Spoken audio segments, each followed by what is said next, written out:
আমাদের চ্যানেলের সমস্ত গল্প শুনতে এক্ষুনি সাবস্ক্রাইব করুন আমাদের ইউটিউব চ্যানেলটিকে। বেল আইকনে ক্লিক করতে ভুলবেন না সমস্ত গল্পের আপডেট এবং নোটিফিকেশনস সবার আগে পাওয়ার জন্য। জয়েন করতে পারেন ফ্রিকি ফ্রাইডে স্টোরিজকে আমাদের সমস্ত গল্পের আর্লি অ্যাক্সেস সবার আগে পাওয়ার জন্য। নমস্কার শ্রোতা বন্ধুরা, আমি সায়ন্তন রয়েছি আপনাদের সঙ্গে। আপনারা শুনছেন ফ্রিকি ফ্রাইডে স্টোরিজ। আজ ফ্রিকি ফ্রাইডে স্টোরিজে আপনার জন্য থাকছে প্রখ্যাত সাহিত্যিক ত্রিদীপ কুমার চট্টোপাধ্যায়ের যোগুমামা সিরিজের আরও একটি নতুন গল্প, আড়ালে যারা থাকে। ত্রিদীপ কুমার চট্টোপাধ্যায় বাংলা সাহিত্যের এক প্রসিদ্ধ নাম। তার জন্ম 1958 সালের 30শে অক্টোবর কলকাতায়। সাহিত্যিক হিসেবে আত্মপ্রকাশ দীনেশচন্দ্র চট্টোপাধ্যায় সম্পাদিত কিশোর ভারতী পত্রিকার হাত ধরে। লেখক মূলত রহস্য, কল্পবিজ্ঞান এবং ইতিহাস নির্ভর সাহিত্যের জন্যই পরিচিত।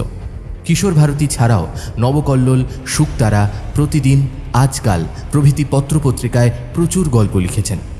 তাঁর সৃষ্ট বিজ্ঞানী গোয়েন্দা চরিত্র যোগমামা ইতিমধ্যেই পাঠককুলের কাছে এক বহুল জনপ্রিয় একটি নাম। আজ আপনি শুনবেন সেই যোগমামার অ্যাডভেঞ্চার কাহিনী, আড়ালে যারা থাকে। আজকের গল্পপাঠ তথা টুকলুর ভূমিকায় রয়েছে আমি সায়ন্তন। যোগমামার ভূমিকায় রয়েছেন শ্রদ্ধেয় শ্রী নরেন ভট্টাচার্য। অনন্তবাবু অর্থাৎ অনন্ত সরকারের ভূমিকায় থাকছেন পার্থ মুখোপাধ্যায়। শুনতে থাকুন ফ্রিকি ফ্রাইডে স্টোরিজের আজকের বিশেষ নিবেদন, যোগমামার অ্যাডভেঞ্চার কাহিনী, আড়ালে যারা থাকে।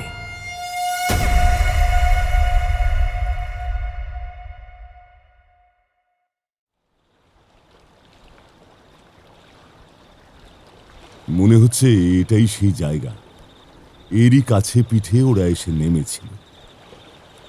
কোলাবার পূব দিকের খাঁড়ির সামনে দাঁড়িয়ে আছি। হীরাবেন দেশাই মার্গ টানা চলে গেছে এঁকে বেঁকে। জলের পার কংক্রিট দিয়ে বাঁধানো। সন্ধে নামছে। এখন ভাটার সময়। নিস্তরঙ্গ কালো জল। 4-5টা জেলে ডিঙি অল্প অল্প দুলছে। বাতাসে ভেসে আসছে মাছের আষ্টে গন্ধ। কিছু ঝুপড়ি দোকান, পুরনো ভাঙাচোরা কয়েকটা গাড়ি, রেলিংয়ের ওপর বসে আছে কয়েকজন। লুঙ্গি, শার্ট, মুখে বিড়ি। নিজেদের মধ্যে কথাবার্তা চলছে। ফুটপাথে কয়েকজন তাস সাজিয়ে বসেছে। দেখলেই বোঝা যায় জেলে শ্রেণীর স্থানীয় মানুষ। হঠাৎ আকাশে গুড়গুড় শব্দ। ওগুলো নৌবাহিনীর হেলিকপ্টার। ওই দেখ, ওরা সার্চ লাইট মারছে। কিন্তু তাতেও ওদের থামানো আটকানো যাবে না। যাবে না কেন? কারণ ওরা কখনো একই অ্যাকশন স্টাইল রিপিট করে না। কেউই জানি না কিভাবে কখন আঘাত আসবে। আগ্নেয়গিরির উপরে বসে আছি। কি অদ্ভুত না মামা? কোনো মায়া দয়া নেই? না, সেভাবেই ওদের তৈরি করা হয়। ওরা মানুষ হয়েও মানুষ নয়, নৃশংস রোবট। যা নির্দেশ তা অক্ষরে অক্ষরে মেনে চলে। পুরো ঘটনাটা ভাবলে শিউরে উঠবি। করাচি থেকে ওরা আসছিল। মাঝ সমুদ্রে ভারতীয় মাছের ট্রলার কুবেরকে হাইজ্যাক করলো, নাবিকদের খুন করলো, ক্যাপ্টেনকে বন্দুক দেখিয়ে নিয়ে এলো কাছাকাছি পর্যন্ত। তার গলা কাটলো, গভীর রাতে ছোট ছোট বোটে ভেসে এখানে পৌঁছলো, ছড়িয়ে গেল। ওদের একটাই উদ্দেশ্য, মানুষ মারো। কেউ দেখতেও পেল না মামা? না পাওয়াই স্বাভাবিক রে। অনেক রাত, সবাই ঘুমন্ত। পুলিশ রিপোর্ট, ঝোপড়ির 2-1 নাকি দেখেছিল। জিজ্ঞেস করতে ওরা ধমকে ওঠে, যাও ঘুমো বলে অন্ধকারে মিশে যায়। তবে এটা ঘটনা, দেশে ওদের এজেন্ট কম নেই, তারা কোটি কোটি টাকা পায়। তুমি কি এই জন্যই এখানে এসেছো? তা নয়, স্পটটা দেখার কৌতূহল ছিল। 2008-এর পর মুম্বাইতে সময় নিয়ে আসা হয়নি তো। তবে হ্যাঁ, এখনো থ্রেট আছে। থ্রেট? পট্টনায়ক ফোন করেছিল। রয়ের কাছে খবর আছে আবার টেররিস্ট অ্যাটাক হতে পারে। এবারেও টার্গেট মুম্বাই। পট্টনায়ক আঙ্কেল জানতেন তুমি এই শহরে? না রে, যখন বললাম এনপিসির কনফারেন্সে বম্বে এসেছি, তখন বলল সেও আসছে। আদাব চাচা। চমকে উঠেছি। নিজেরা কথায় এতই মগ্ন ছিলাম, তৃতীয় ব্যক্তির উপস্থিতি টের পাইনি। দীর্ঘকায় সুদর্শন যুবক, পাঠান স্যুট, মেহেন্দি মাখানো ব্রাউন চাপদারি, রিমলেস চশমা। যোগুমামা জিজ্ঞাসু চোখে তাকালেন। যুবক উর্দু মেশানো হিন্দিতে বললেন, चाचा आप मुझे नहीं पहचानने वाले, मैं मुजीबर আলী, পার্ক সার্কাসের ডক্টর ইউনুস আলী সম্পর্কে আমার চাচা হন। ইউসুফের মতের দিন আপনাকে আমি দেখেছি। কাল আপনি চ্যানেলে নিউক্লিয়ার পাওয়ার নিয়ে স্পিচ দিচ্ছিলেন, ঠিক বলছি চাচা? তার মানে আপনিও নবাব ওয়াজেদ আলীর ডিসেন্ডেন্ট। কবে এলেন? হাসিনি চাচা, আমার লাস্ট 4 জেনারেশন বোম্বের বাসিন্দা, তবে কলকাতার সঙ্গে আমাদের রেগুলার যোগাযোগ আছে। ভাই ব্রাদারের সঙ্গে ফাংশনে দেখা হয়। এই সময় টিপ টিপ করে বৃষ্টি পড়তে শুরু করলো।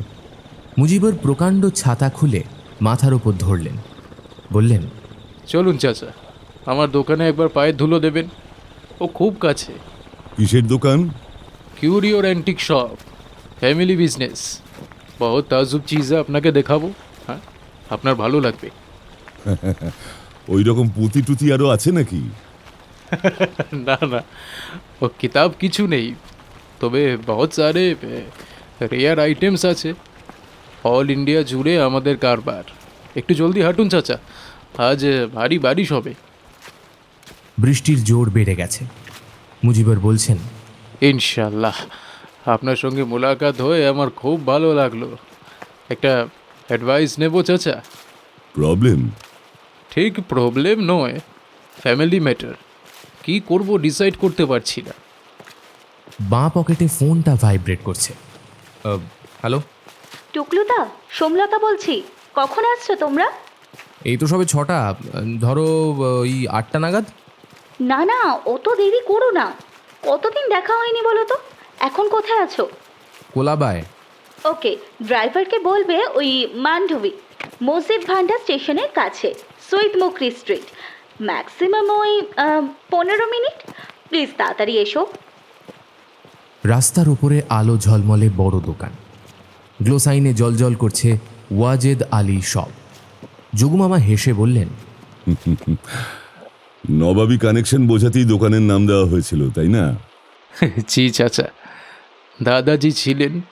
নবাব ফ্যামিলি বললে বহুত ইজ্জত পাওয়া যায়। আসুন। নানা রকম ফার্নিচার আর অ্যান্টিক জিনিসে দোকানটা ঠাসা। কত রকমের খাট, পালঙ্ক, আলমারি, দেরাজ, বড় বড় দেওয়াল ঘড়ি, ঝাড়লণ্ঠন, সেজবাতি, প্রদীপ, প্রাচীন সোফা সেট, ইজি চেয়ার, কি নেই। একদিকের দেওয়াল জুড়ে পুরনো অয়েল পেন্টিং, বাঘসিংহের চামড়া, হাতির দাঁত, হরিণ বাইসনের শিং। আন্দারে আসুন চাচা, বেশি কিমতি চিজ বাইরে রাখি না। চেম্বারে ঢুকে সত্যিই আমরা তাজ্জব। ঘর ভর্তি কত রকম মূর্তি। সেক্রেটারিয়েট টেবিলের একপাশে অদ্ভুত অদ্ভুত কিউরিও, সোনার বাতিদান, মণিমাণিক্য বসানো বাজুবন্ধ, কোমরবন্ধ, হিরে খচিত সূর্য ঘড়ি। এটা দেখুন চাচা, হ্যাঁ 2 মহিনা হলো এসেছে। ক্যালকাটার এজেন্ট পাঠিয়েছে। মোগলমারি বলে কোনো জায়গা আছে কি? সেখানে নাকি মাটি খুঁড়ে ও 2-2.5 হাজার সাল আগে শহর দেখা যাচ্ছে। হ্যাঁ, অনেক প্রাচীন বৌদ্ধ বিহার, নালন্দার মতো শিক্ষা কেন্দ্র এখনো খোঁড়াখুঁড়ি চলছে। এই মূর্তিটা ওখান থেকেই এসেছে। লোকাল কেউ পেয়ে ওই 100-200 রুপায় বেচে দিয়েছে।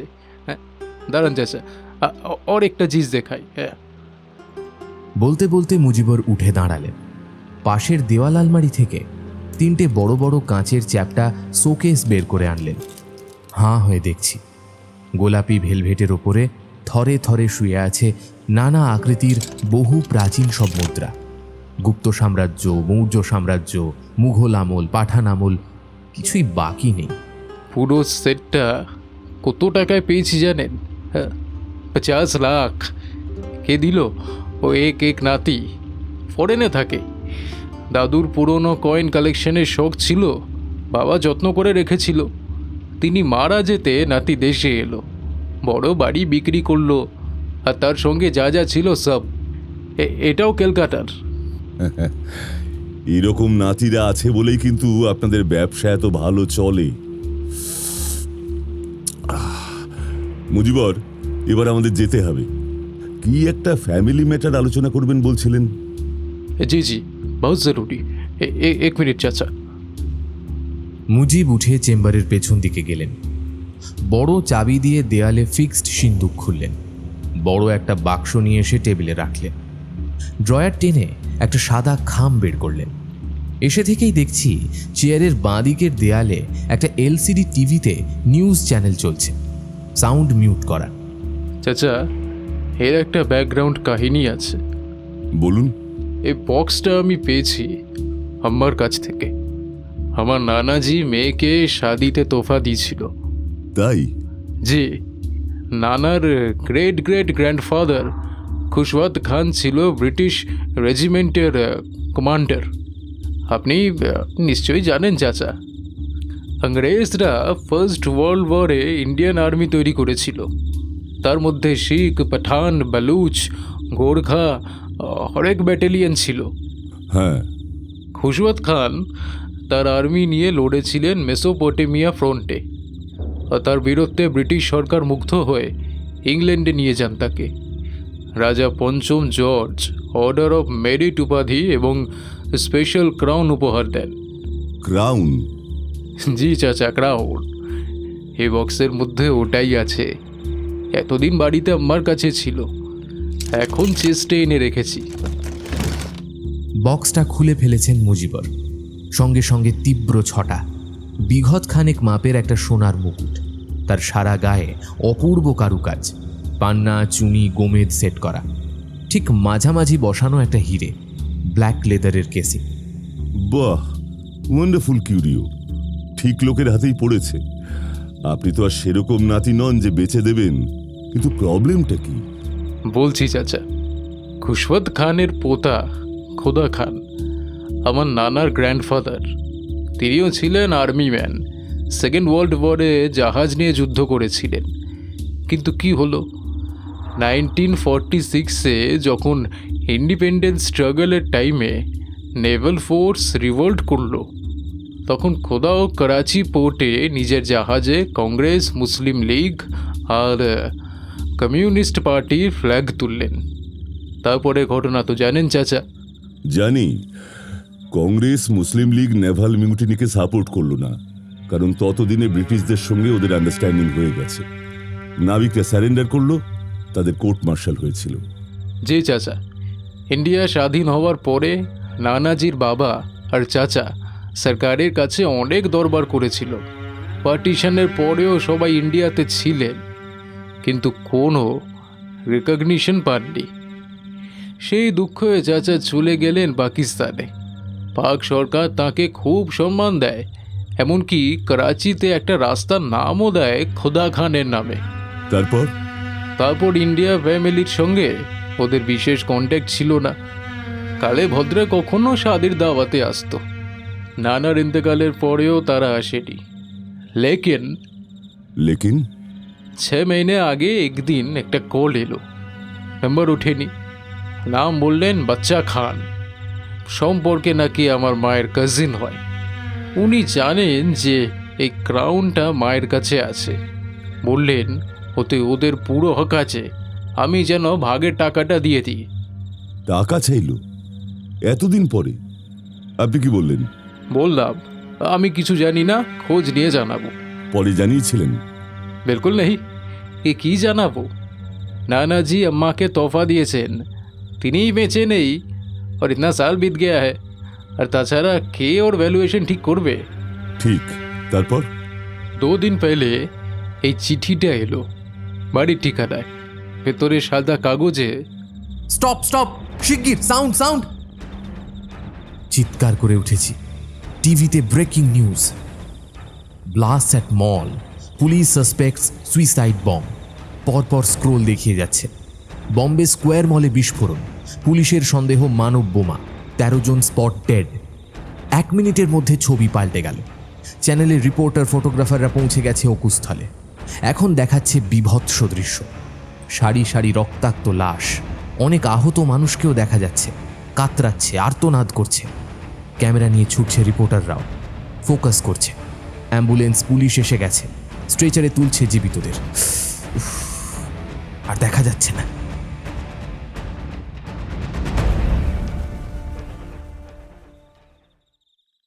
কারো মুখে কথা নেই, সবাই পাথরের মূর্তির মতো বসে। ডিনারের আনন্দ ভেস্তে গেছে। লো ভলিউমে টিভি চলছে। একই দৃশ্য বারবার দেখাচ্ছে। ফোন ইনে পুলিশ কমিশনার হোম সেক্রেটারিকে ধরেছে। একটু পরেই শুরু হবে বিশেষজ্ঞদের নিয়ে বিতর্ক। মুম্বাইতে ফের শুরু হয়ে গেছে জঙ্গিহানা, এবার মানব বোমা। প্রাথমিক পরীক্ষার পরে জানা গেছে মানব বোমা একজন মহিলা। শিউরে উঠলাম, মহিলা? রাজীব গান্ধী হত্যা মনে পড়ে গেল। শ্রীপেরাম বুদুর 1991, এলটিটি মহিলা জঙ্গি ধান। কিন্তু সে ঘটনা আর আজকের প্রেক্ষিত পুরো আলাদা। মৌলবাদী টেররিস্টরা মেয়েদের স্বাধীনতায় বিশ্বাস করে না। এর সবচেয়ে বড় উদাহরণ তালিবান। মেয়েদের বাইরে বেরোনো, লেখাপড়া, চাকরি করা ওদের ফতোয়ায় নিষিদ্ধ। সেই দলেই কিনা যোগ দিচ্ছে মেয়েরা। এই শনিবারের আড্ডার জন্য সকাল থেকে মুখিয়েছিলাম। বেশ কয়েকদিন পরে সুনন্দা আন্টি, সোমলতার সঙ্গে দেখা হবে। কলকাতা থেকে যোগুমামা 3 দিনের আন্তর্জাতিক সেমিনারে যোগ দিতে আসছিলেন। নিউক্লিয়ার পাওয়ার কর্পোরেশন আয়োজন করেছে। আবার ওই সময় গুড ফ্রাইডে, বাংলা নববর্ষের ছুটিগুলো পরপর এমনভাবে পড়েছে যে অফিস ছুটি নিলেই টানা 5 দিন পাওয়া যায়। তাই মামা যখন বললেন, যাবি নাকি? আমার কম্প্যানিয়নের ফ্লাইট টিকিটও দিতে রাজি ওরা। প্রথমে একটু কিন্তু কিন্তু করছিলাম, তখন আরেকটু উস্কে দিলেন মামা। তুই গেলে সোমলতা সুনন্দার সঙ্গেও মিট করা যায়। এরপরে রাজি হতেই হয়। সোমলতার সেমিস্টার শেষ হতে মা মেয়ে চলে এসেছে মুম্বাইতে। সুনন্দা আন্টির ছোট ভাই সুমন্ত সেন ডাক্তার, বছর 15 এই শহরে, ব্রিজ ক্যান্ডি হসপিটালের সঙ্গে যুক্ত। তাঁর স্ত্রী কাবেরী সেন প্রবাসী বাঙালি, মুখ্যমন্ত্রী সচিবালয়ের অফিসার। ওদের একমাত্র ছেলে রমিতের বয়স 6। দিদি আর ভাগ্নি আসছে, তাই মামা মামি দুজনেই লম্বা ছুটি নিয়েছে। এর মধ্যে ঘুরে এসেছে মহাবালেশ্বর, লোনাভলা, খান্ডালা, পুনে। রবিবার ওদের যাওয়ার কথা আরেক হিল স্টেশন চিপলুন। যোগুমামা নিজের মনে বিড়বিড় করছিলেন, ঘন ঘন সিগারেট ধরাচ্ছিলেন। নীরবতা ভেঙে বললেন, বুঝলেন ডক্টর সেন, প্লিজ স্যার, আপনি সব দিক দিয়ে অনেক বড়।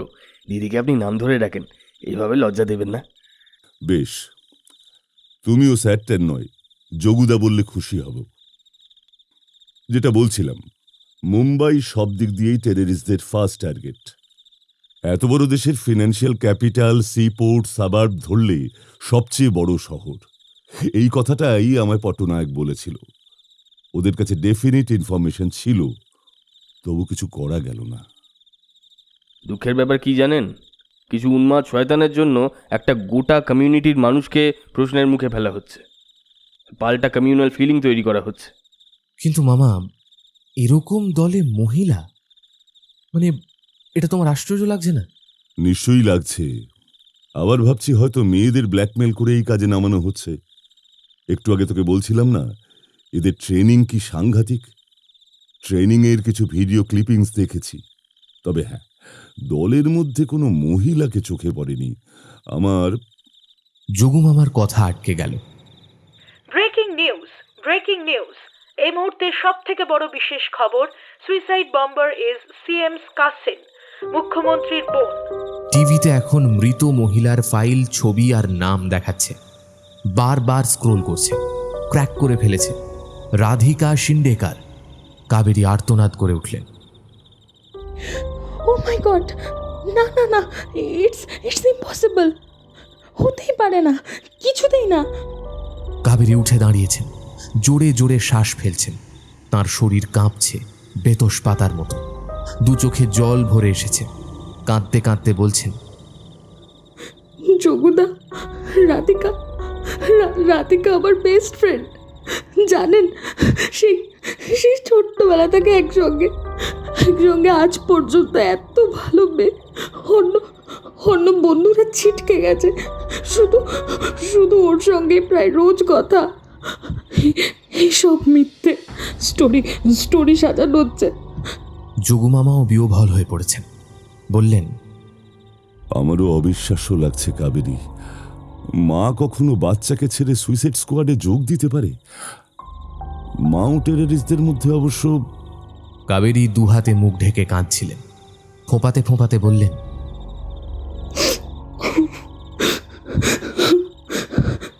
না দাদা, না। মাউসরা পভার্টির এগেনস্টে ফাইট করে। এদের কি টাকার অভাব ছিল? এত এত ভালো মেয়ে ছিল দাদা, প্লিজ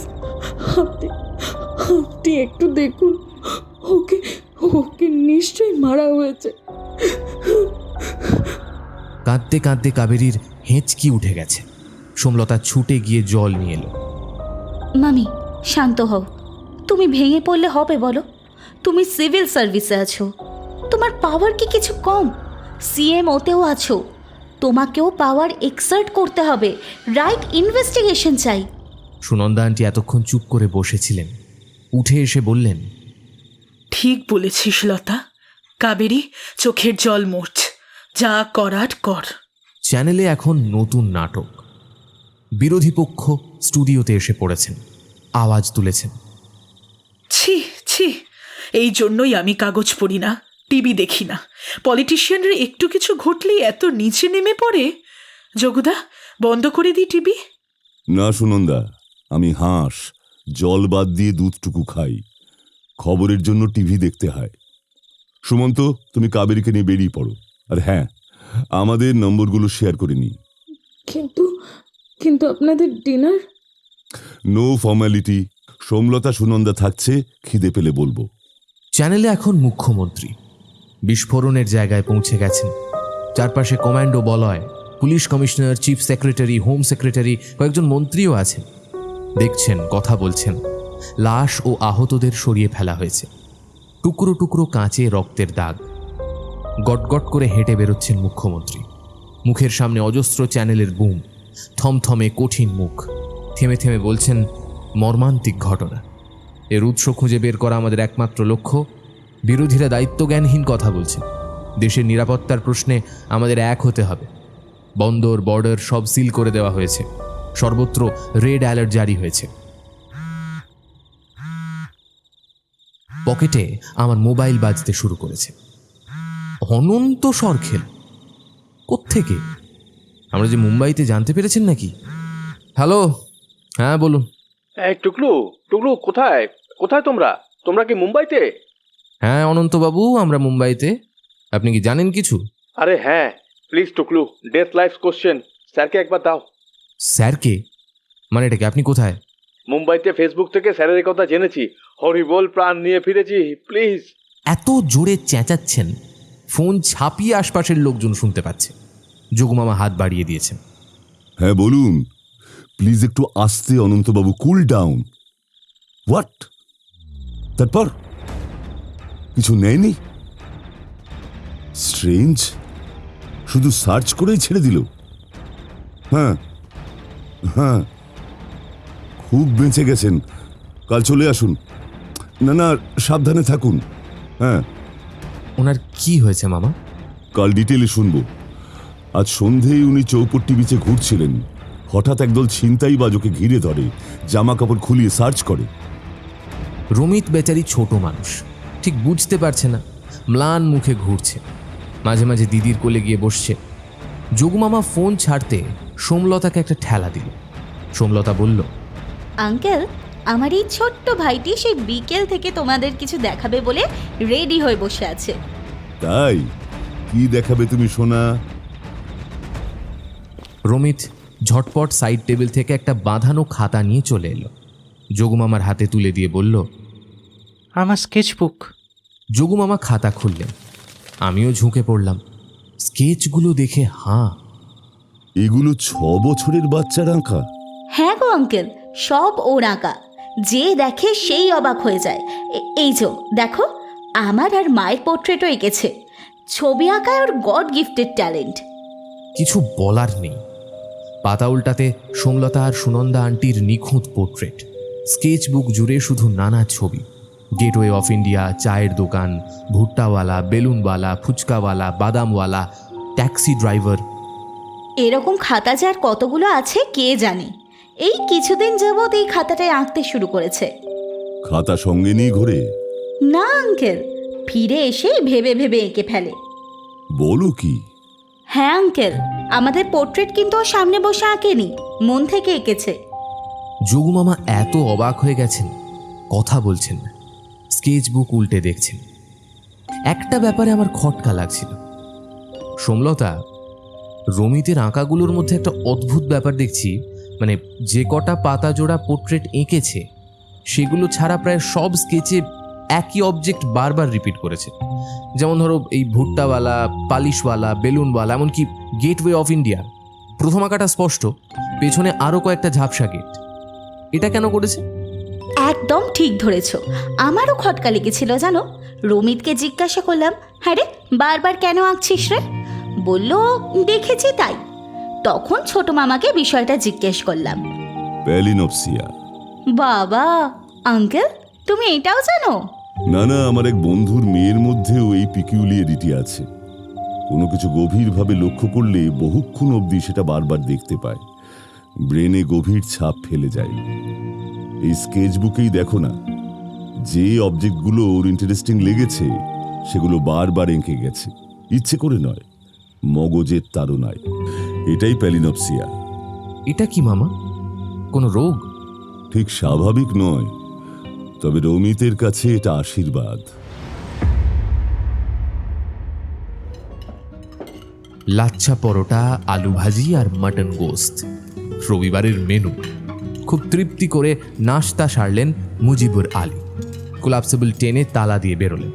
সকাল 10:15, মেঘলা আকাশ, সমুদ্রের দিক থেকে ভেজা ভেজা হাওয়া দিচ্ছে। মনসুন এসে গেলে মুম্বাই ভারী মনোরম। মুজিবুর আলীর 365 দিন এই রুটিন।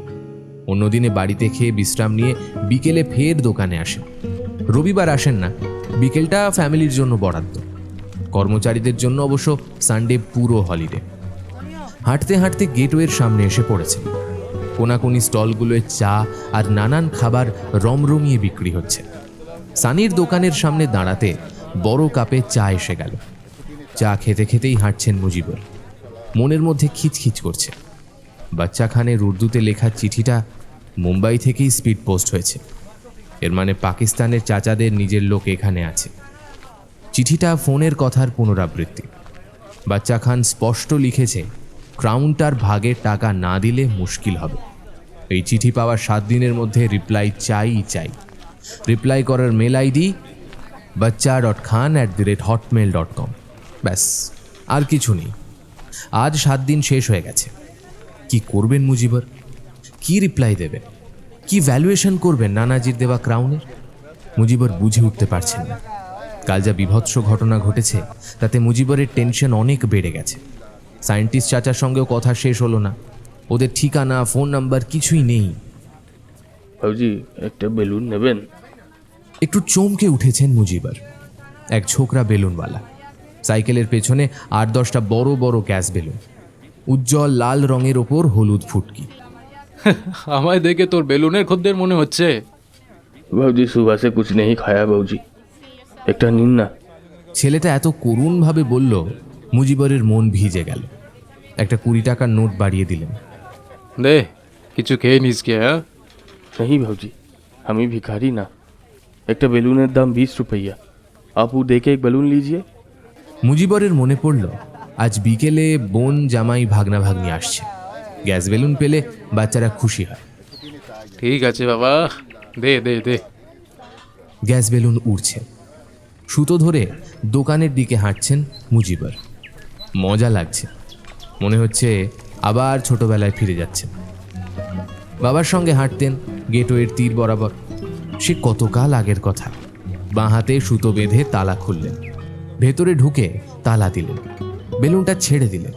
অমনি সেটা সাঁ করে সিলিংয়ে পৌঁছে দুলতে লাগল। মুজিবর ল্যাপটপে মন দিলেন। বিদেশ থেকে কয়েকটা এনকোয়ারি মেল এসেছে, রিপ্লাই করতে হবে। প্রায় আধ ঘন্টা হবে। হঠাৎ করে একটা শব্দ হলো। মুজিবর বাইরের ঘরে এলো। যা, বেলুনটা ফেটে গেছে। মন খারাপ হয়ে গেল। কি যে বেলুন দিল ছেলেটা। চেম্বারে ঢুকতে যাচ্ছেন, চোখ পড়ল মেঝে। কিছু একটা চকচক করছে। ঝুঁকে পড়ে হাতে তুলে নিলেন। সরু সুতোর মতো একটা আংটি, সোনার না ইমিটেশন। ঠিক মাঝখানে আবার একটা লাল পাথর জলজল করছে। এত সূক্ষ্ম আংটি মুজিবর আগে কখনো দেখেননি। এটা এলো থেকে? হাতের তালুতে নিয়ে নাড়াচাড়া করছেন। চেম্বারে ঢুকে নিজের চেয়ারে বসলেন। কি খেয়াল হতে অনামিকায় পড়লেন, অমনি একটা শক। মাথা ঝিমঝিম, শরীর অবশ হয়ে এলো। ঠিক 10 মিনিট। বাইরে কোলাপসিবল ঝাঁকানোর শব্দ। সম্মোহিত মুজিবর চেম্বার্স থেকে স্খলিত পায়ে হেঁটে বেরোলেন। 3 জন অপরিচিত মানুষ। কোনো প্রশ্ন করলেন না, নিজের ওপর কোনো কন্ট্রোল নেই। তালা খুলতে 3 জন গটগট করে ঢুকে পড়ল। একজন হাতের ইশারায় সিন্দুক দেখালো। মুজিবর বিনা বাক্য ব্যয়ে ড্রয়ার থেকে চাবি বের করে দিলেন। ওরা ঝাটাক সে সিন্দুক খুলে ফেলল। একজন টেনে বের করলো খুশাওয়াত খানের পাওয়া ব্রিটিশ ক্রাউন। আর একজন ওর কাছে এগিয়ে এলো, আঙুল থেকে এক টানে বের করলো আংটিটা। দাঁত বের করে বলল,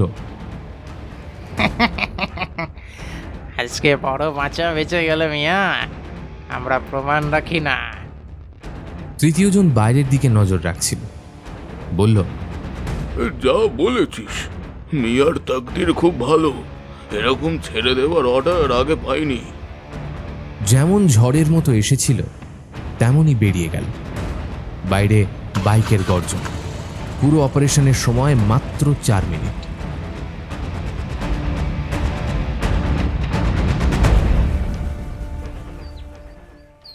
আপনি ওদের দেখলে চিনতে পারবেন? চেহারাগুলো মনে আছে? মুজিবর ফ্যাল ফ্যাল করে চেয়ে আছে। ভুরু কুঁচকে ভাবার চেষ্টা করলেন, মাথা নাড়লেন। না। ঠিক আছে, পরে চেষ্টা করবেন। বেলুনের ছেলেটাকে নিশ্চয়ই চিনতে পারবেন। পারবো, ওকে আগেও দেখেছি। আচ্ছা ডক্টর মুখার্জি, আপনি কি বেলুনওয়ালাকে সাসপেক্ট করছেন? এখনো করছি না, তবে কোত্থেকে যে কি দাঁড়ায়। সিএম এর কাজিন মানব বোমা, এটা কল্পনা করতে পেরেছেন কোনোদিন? মামা, তুমি কি সত্যি সত্যি বিশ্বাস করো রাধিকা উগ্রপন্থীদের সঙ্গে জড়িত? এরকম একটা ঘটনা ঘটে যাওয়ার ঠিক পরপর এখানে আমাদের আবির্ভাব কিছুটা কাকতালীয়। সত্যসাধন পট্টনায়ক সকালের ফ্লাইটে নেমে সোজা এসে উঠেছেন আমাদের হোটেলে। ব্রেকফাস্ট স্নান সেরে 3 জনে বেরিয়ে পড়েছি। অনন্ত সরখেলের আসার কথা গেটওয়ে অফ ইন্ডিয়ার সামনে। হাঁটতে হাঁটতে যোগুমামাই প্রথম দেখতে পেয়েছিলেন। দেখেছেন পট্টনায়ক, সব দোকান বন্ধ, শুধু ওটা খোলা। বাইরে দারোয়ানটাও নেই। চলুন দেখি তো। সেই দেখতে গিয়ে আমরা স্তম্ভিত। ওয়াজেদ আলী কিউরিও শপের কোলাপসিবল হাট করে খোলা, ফাঁকা দোকান।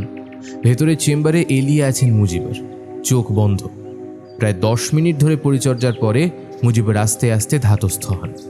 মুজিবর, সেই চিঠিটা, সেটা নিশ্চয়ই নেয়নি। না আঙ্কেল। দিন, কাজে লাগবে। খামটা স্পিড পোস্টে এসেছে। পোস্ট হয়েছে জিপিও থেকে। প্রেরকের নাম মিস্টার বাচ্চা খান, বাঙ্গালিপুরা, মান্ডভি, রোড নাম্বার 16/1, মুম্বাইয়ের পিনকোড। যথারীতি ইন্ডিয়া পোস্টের কম্পিউটার প্রিন্ট স্টিকার সাঁটা, সেখানে তারিখ ও সময় ছাপা।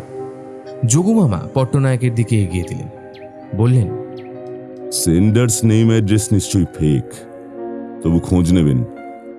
আসলে কে পাঠিয়েছে খুঁজে বের করতে হবে। এটা কিন্তু কঠিন কাজ নয়। জিপিওতে ক্লোজ সার্কিট ক্যামেরা কভারেজ আছে। এই তারিখে ওই সময় কে এসেছিল পোস্ট করতে রেকর্ডিংয়ে ধরা পড়বে। বাকিটা পুলিশের কাজ। ভিতরের উর্দু লেখা চিঠিটা মুজিবর পড়েছেন, আপনি অন্য কাউকে দিয়ে পড়াবেন। আরেকটা কাজও খুব জরুরি। কি বলুন তো? কি বলুন তো? কাগজটা এক্সপার্টকে দিয়ে পরীক্ষা করাবেন। ওটা ইন্ডিয়া মেড পেপার না বিদেশি, তাহলেই বোঝা যাবে পাকিস্তান থেকে আদৌ চিঠিটা পাঠানো হয়েছে কিনা। কিরে, হাঁ করে আমার দিকে চেয়ে আছিস কেন? ভাগ্নে, মগজটাকে উদ্দীপ্ত ব্রেন স্টর্মিং করলে তুমিও পারবে। হ্যাঁ, আরেকটা কাজ বাকি।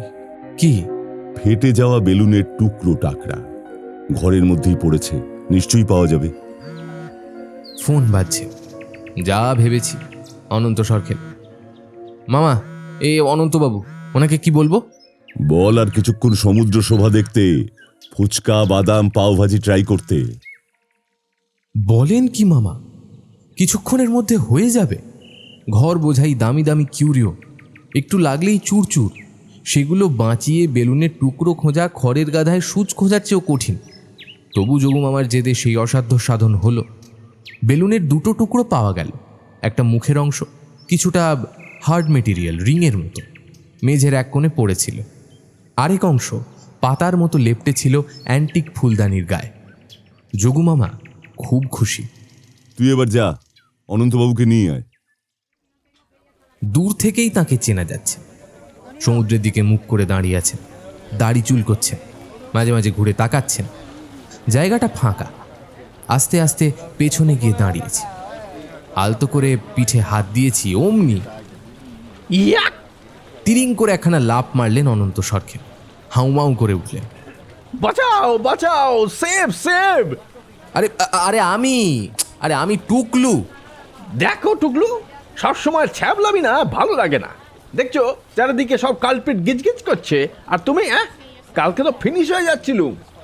আচ্ছা ঠিক আছে, সরি অনন্তবাবু, চলুন।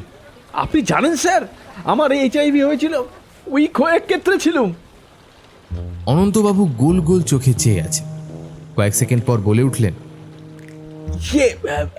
সরি স্যার, এই গুলিয়ে ফেলেছি। মানে ওই জন্ডিস কি বলে যেন, হ্যাঁ ওই হেপাটাইটিস B স্যার। হ্যাঁ, শরীর সবে একটু জুত হয়েছে। বম্বে থেকে এক ভাইপোর ফোন, তার মেয়ের অন্নপ্রাশন, আসতেই হবে। টিকিট পাঠিয়ে দিল, পরশু রাতে এসেছি।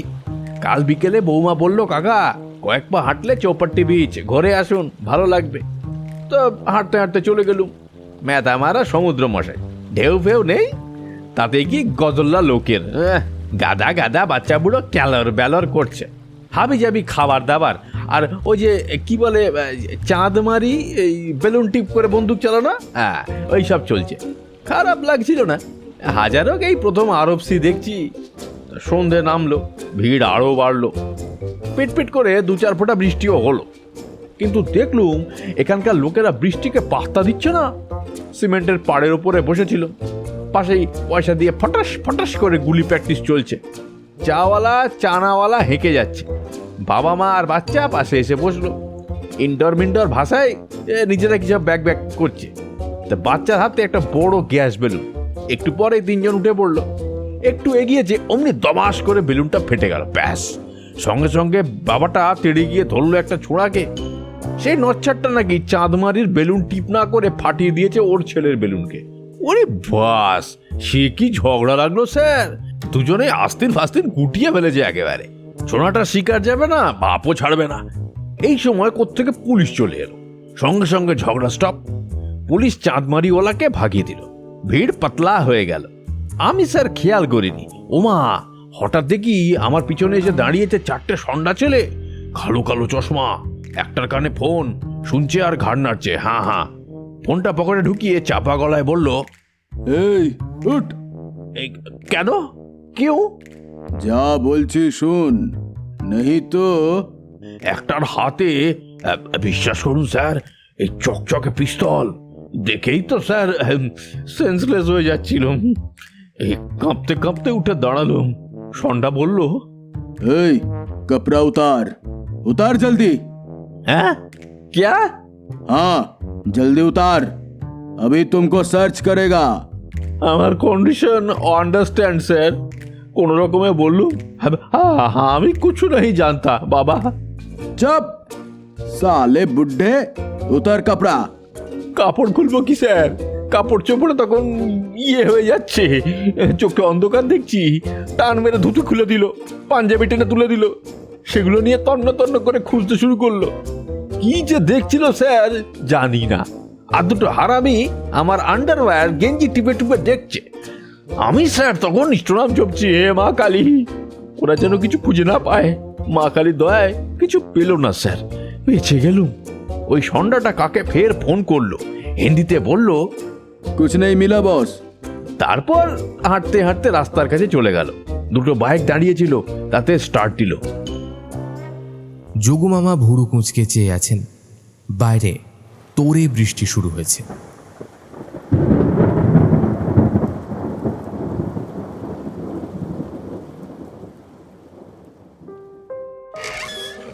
কলিং বেল টিপতে দরজা খুলে গেল। একজন বলিষ্ঠ মানুষ, পরনে ব্ল্যাক সাফারি স্যুট, জিজ্ঞেস করল, কে চাই? পট্টনায়ক আইডি কার্ড দেখালেন। সঙ্গে সঙ্গে স্যালিউট ঠুকে বলল, আইয়ে স্যার আইয়ে। প্লেন ড্রেসড পুলিশ, আগেই খবর পেয়েছি রাধিকা শিন্ডেকারের ফ্ল্যাটে ফোর্স মোতায়েন করা হয়েছে।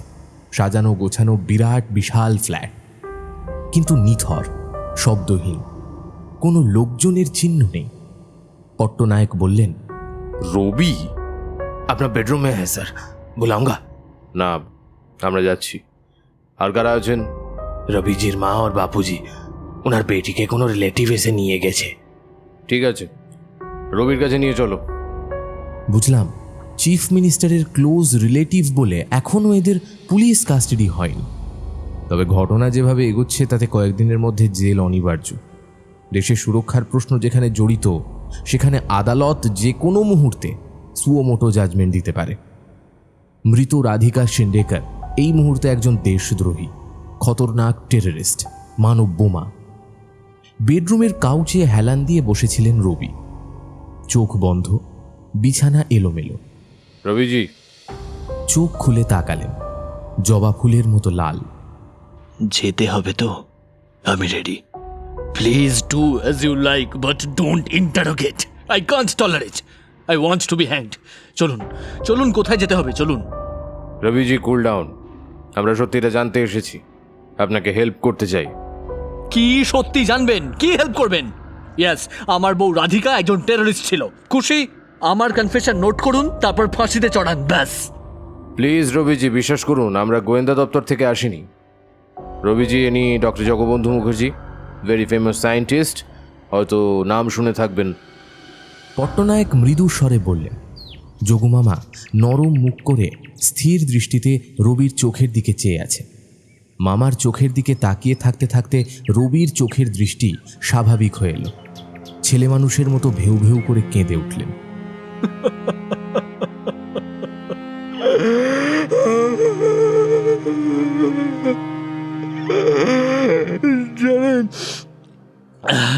জানেন, কাল আমার বউ ওইভাবে পড়ে গেল, আমার বাচ্চাটা অনাথ হয়ে গেল। এক ফোঁটা কাঁদতে পর্যন্ত পারিনি। ও তো ভালো মানুষ রাধিকা, যে সকলের উপকার করে বেড়াতো, সে কিনা হয়ে গেল টেররিস্ট। তার শরীরেই নাকি এক্সপ্লোসিভ, মলে মানুষ মারতে গেছিল। আমার 10 বছরের বউ, আর আমি জানি না? হ্যাঁ, তাহলে আমিও টেররিস্ট বলুন? কাল রাত থেকে প্রেস, মিডিয়া, পুলিশ এক প্রশ্ন, ওকে এখনো শেষ দেখাটা দেখতে দিল না। রাধিকা, ওর নাকি সিএম কে মারার প্ল্যান ছিল। আরে সে তো ইচ্ছে করলে ও কবেই মারতে পারতো। টাকা পেয়েছে, কিন্তু কিছু কম আছে আমাদের? কোনদিন সিএম কে ভাগিয়ে কিছু করেছি? কেউ বলতে পারবে? কেউ বলবে না। রবি শিন্ডেকার কাঁদতে কাঁদতে বলে চলেছেন। পট্টনায়ক কিছু বলতে যাচ্ছিলেন, যোগুমামা ইশারায় থামিয়ে দিলেন। জানেন আমি কালকেই সুইসাইড করতাম, আর সহ্য করতে পারছিলাম না। I was determined. করতে পারলাম না কেন জানেন? বাচ্চাটা আর বুড়ো বুড়ি বাবা মার জন্য। আমি চলে গেলে ওদের কি হবে? ঠিক করেছেন, ওরা তো কোনো দোষ করেনি। রবিজি, জানি আপনি অনেকবার একই কথা বলেছেন, তবু কালকের কথা সংক্ষেপে আরেকবার বলুন। রবি শিন্ডেকার সোজা হয়ে বসলেন, চোখের জল মুছলেন। কি বলবো, নর্মাল রুটিন। কাল শনিবার ছিল, মেয়ের স্কুল ছুটি। ওকে দাদা দাদির কাছে রেখে রাধিকা সন্ধেবেলায় মলে গিয়েছিল। সন্ধে 7টা নাগাদ আমায় ফোন করলো, বলল মলে চলে আসতে, ওখান থেকে দুজনে জ্যাসন বোর্ড মুভি দেখতে যাব। ওর সঙ্গে আমার ওই শেষ কথা। তারপর তো ওকে ওকে রবিজি, প্লিজ কিছু মনে করবেন না। রাধিকাজির মধ্যে রিসেন্টলি কিছু চেঞ্জ, আপনি 10 বছর ধরে ওনার। যোগুমামা কথা শেষ করলেন না। রবি কয়েক মুহূর্ত ভাবলেন, তারপর বললেন, অন্য কিছু নয়, 3-20 ওর শরীর ভালো যাচ্ছিল না, জ্বর জ্বর ভাব, খুব উইক লাগতো, ভুলে ভুলে যেত। আর কয়েকদিন আগে এক রাতে আমায় বলেছিল ওর নাকি মাঝে মাঝে মনে হয় কেউ আড়াল থেকে নজর রাখছে। আমি পাত্তা দিইনি, ভেবেছি। বাইরে কলিং বেলের শব্দ। আবার কে এলো? কয়েক সেকেন্ড পরে ঘরে ঢুকে এলেন কাবেরী আন্টি আর সোমলতা। আর রমিতের হাত ধরে আছে যে বাচ্চা মেয়েটা, সে যে রবির মেয়ে, সেটা না বললেও চলে। আরে আঙ্কেল, তোমরা এখানে? টুকলোদা, তুমি তো আশ্চর্য ছেলে, ফোন ধরছিলে না কেন? বারবার কল করছি, খালি বেজে বেজেই কেটে যাচ্ছে। Kaveri, you know them? Yes, very closely. কাল রাতে ওরা আমাদের বাড়িতে ছিলেন, টিভিতেই নিউজটা দেখি। যাক যোগদা, আমি একটু স্বস্তি পেলাম। আপনি নিজে যখন দেখছেন তখন ফ্যামিলিটা বেঁচে যাবে। অত শিওর হয়েও না কাবেরী, ডেফিনিট প্রুফ চাই। দিস ইজ ফ্যাক্ট, তোমার বন্ধুর শরীরে বিস্ফোরক পাওয়া গেছে। কিভাবে সেটা এলো সেটাই রহস্য। কাবেরীর মুখ নিমেষে মলিন হয়ে গেল। তুমি এসে পড়ায় সুবিধে হয়ে গেছে। এবারে সবকিছু তোমার চেনা। আমাদের ঘরগুলো দেখাবে? শিওর, চলুন দাদা।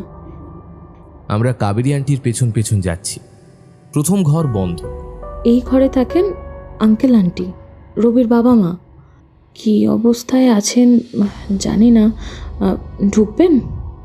না। এই ঘরটা মুক্তির, খুলবো? থাক, সোমলতা বোধহয় ওদেরকে নিয়ে এই ঘরেই ঢুকেছে। রবি রাধিকার কাজের ঘর নেই? হ্যাঁ, এটা রবির, আর এটা রাধিকার স্টাডি কাম ওয়ার্করুম। পাশাপাশি ছোট ছোট দুটো ঘর। রবির ঘরের একদিক জুড়ে বইয়ের আলমারি, টেবিলে মস্ত বড় computer, printer, scanner, laptop, sound box, কয়েকটা বই। লক্ষ্য করে দেখলাম অধিকাংশ বই হিরে ও রত্ন সংক্রান্ত বিদেশি বই। মামা ঝুঁকে দেখলেন, 2-3টে প্রিন্ট আউট তুলে পড়লেন, রেখে দিলেন। রাধিকার ঘর আইডেন্টিক্যাল, একটাই তফাৎ, আলমারি আর টেবিলে পড়ে থাকা বইগুলো কোনোটাই হিরে বা জুয়েলারি রিলেটেড নয়, ক্লাসিক্স, ফিকশন এবং কিছু ইতিহাসের বই। সামনের কাবার্ডে দাঁড় করানো গোটা 5 ফ্ল্যাট ফাইল, টেবিলে কিছু প্রিন্ট আউট। যোগুমামা গভীর মনোযোগ দিয়ে ফাইলগুলো উল্টাচ্ছেন, কাগজগুলো পড়ছেন। হ্যাঁ, আরেকটা তফাৎ আছে, ল্যাপটপের বদলে এই ঘরে একটা বড় আইপ্যাড। রাধিকা বই পড়তে ভালোবাসে। কাবেরী, তোমার বন্ধু কোনো এনজিও চালাতো? হ্যাঁ যোগদা, দুস্থ বাচ্চাদের হেল্প করার কাজ সাইলেন্টলি করত। পথ শিশু, ঝোপড়িপট্টির শিশু, অনাথ শিশু, আমিও ওর সঙ্গে যুক্ত ছিলাম। তাই? Great job. এই সম্পর্কে ইনফরমেশন কোথায় পেতে পারি বলো তো? এই যে আইপ্যাড, এর মধ্যে। ও কাজে বেরোলে সঙ্গে নিয়ে যেত, ছবি তুলতো, নোট নিত। আরেকটাও ইন্টারেস্টিং ব্যাপার ছিল রাধিকার। কিরকম? রাধিকা স্কুল লাইফ থেকে রেগুলার ডায়েরি লিখত। আগে কাগজে লিখত, তারপর এই আইপ্যাডে। ডায়েরি লেখা ওর অবসেশন ছিল। যা বাবা, এটা আগে বলবে তো। যোগুমামার সঙ্গে সঙ্গে আইপ্যাড হস্তগত করলেন, প্রেস করে চালুও করে ফেললেন। কিন্তু মুশকিল হলো যন্ত্রটা পাসওয়ার্ড চাইছে। কাবেরী বললেন, দাঁড়ান দেখি রবি জানে কিনা, নইলে পুলিশের সাইবার সেকশনে হেল্প নিতে হবে। রবির বেডরুমে ঢুকলেন, একটু পরেই এগিয়ে এসে বললেন, দেখুন তো খোলে কিনা, বাবা মা বা মেয়ের বার্থডে অ্যান্ড মান্থ। রবি বলল রাধিকা মনে রাখার সুবিধের জন্য এইগুলোই ঘুরিয়ে ফিরিয়ে দিত, মধ্যে মধ্যে চেঞ্জ করতো। তুমি মেয়েরটা আগে বলো। না, 0312। যোগুমামা 4টে সংখ্যা স্ক্রিনে টাইপ করলেন। টুং করে একটা শব্দ হলো, প্যাড খুলে গেছে। ব্যাস, মামা ড্রয়িং রুমের সোফায় বসে আইপ্যাডে ডুবে গেলেন। পেছন থেকে উঁকি মেরে দেখলাম রাধিকার ডায়েরির তারিখ 1 জানুয়ারি। মামা বিরক্তির সুরে বললেন, এভাবে ঘাড়ের কাছে নিঃশ্বাস ফেলিস না, অসুবিধে হয়, আমায় শেষ করতে দে। এরপরে আর কথা বলা চলে না। রাগ চেপে আমি 32 তলার ফ্ল্যাটের বাইরের ব্যালকনিতে এসে দাঁড়িয়েছি। এখান থেকে মুম্বাই শহর অনেকখানি দেখা যায়। দেখা যায় এক টুকরো সমুদ্র, গাঢ় কালচে জল নীল দিগন্তে মিশেছে, আলোকণায় ঝিকমিক করে উঠছে। সরু ফিতের মতো রাস্তাগুলো দিয়ে ছুটে যাচ্ছে খেলনা গাড়ি, বাস, পুঁচকে পুঁচকে গোলাপি ট্রেন, সাপের মতো রেল লাইন। ডান দিকে তাকালে দেখা যায় ঘিঞ্জি বস্তি এলাকা, বহুদূর ছড়ানো টিনের চালের নিচু নিচু কুঠি, নিশ্চয়ই ধারাভি, এশিয়ার বৃহত্তম স্লাম এরিয়া। তার গা দিয়ে আঁকা বাঁকা জল মিশছে সমুদ্রে। আরও উত্তর পশ্চিমে ওই তো সিলিং, সমুদ্রের ওপর দিয়ে টানা ফ্লাইওভার, ইস্পাতের স্ট্রিংগুলো রূপোর মতো ঝলসাচ্ছে। উড়ি বাপসে, জ্বলে গেল! তরাক করে লাফিয়ে উঠেছি, কোমরের কাছে মোক্ষম চিমটি। আহ, এই এত সাহস! দাঁড়া, মজা দেখাচ্ছি। আরে খোকাবাবু লেগেছে, কি করব, ধ্যান ভাঙানোর তো উপায় ছিল না। উফ, জ্বলে যাচ্ছে। তুমি তুমি একটা বজ্জাত মেয়ে। তাই একটু আছি, তোমায় গোটা ফ্ল্যাট খুঁজলাম, তারপর দেখি ব্যালকনিতে ভেবলুর মতো আকাশ দেখছো, অমনি হাতটা শিরশির করে উঠলো। কেন, মামা খুঁজছিলেন নাকি? মোটেই না, তিনি আইপ্যাডে মজে আছেন। বাচ্চাদের নিয়ে আর কতক্ষণই বা কাটানো যায় বলো? এই একটা হেল্প করবে প্লিজ? কি? আমার সঙ্গে সিদ্ধিবিনায়ক টেম্পলে যাবে, পুজো দেব। এখানকার গণেশজি খুব জাগ্রত, সব বিপদ কাটিয়ে দেন, মনের ইচ্ছে পূরণ করেন। তোমার মাথাটা পুরো গেছে। গণেশ ঠাকুর আমাদের প্রবলেম সলভ করবেন, ক্রিমিনাল ধরে দেবেন? এই তো টুকলুদা, বিশ্বাসে মিলায় কৃষ্ণপ্রসাদ পড়নি? চলো, তুমি না হয় মন্দিরে কারুকার্য দেখো, আর আমি গণেশজির কাছে প্রে করব।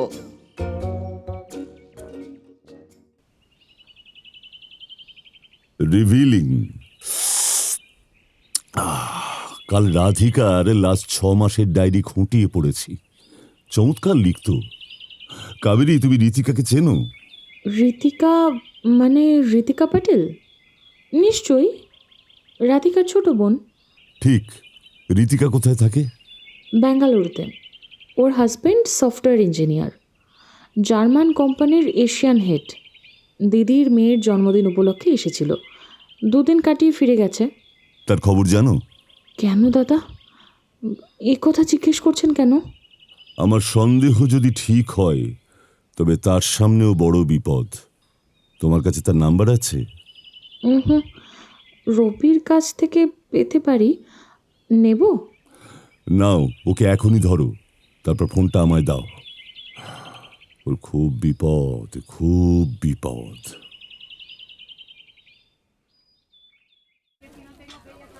বিড়বিড় করতে করতে যোগু মামা ক্যাফের বাইরে বেরিয়ে গেলেন।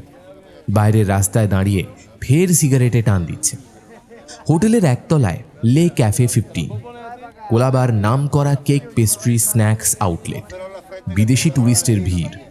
সেখানেই এসে বসেছি আমরা। এসেছেন কাবেরী, সোমলতা আর সুমন্ত।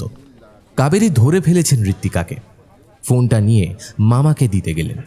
মিনিট 3 পরে যোগু মামা ঢুকলেন, বললেন, মেয়েটা এত কাঁদছিল বোঝাতেই পারছিলাম না। আজ ইভিনিং ফ্লাইটে আসছে। তবে আমি এখন রিলিভড, দিদির মতো ভুলও করেনি। হাঁ করে মামার মুখের দিকে চেয়ে আছি। ডায়েরির কন্টেন্টে আসার আগে টুকলু আর পটনায়ককে ছবিগুলো দেখাই।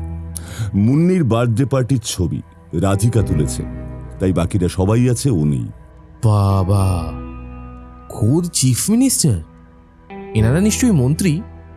হ্যাঁ, ডায়েরি থেকেই জেনেছি রাধিকাদের জয়েন্ট ফ্যামিলি ছিল। জ্যাঠতো খুড়তো ভাই বোনেরা একসঙ্গে বড় হয়েছে।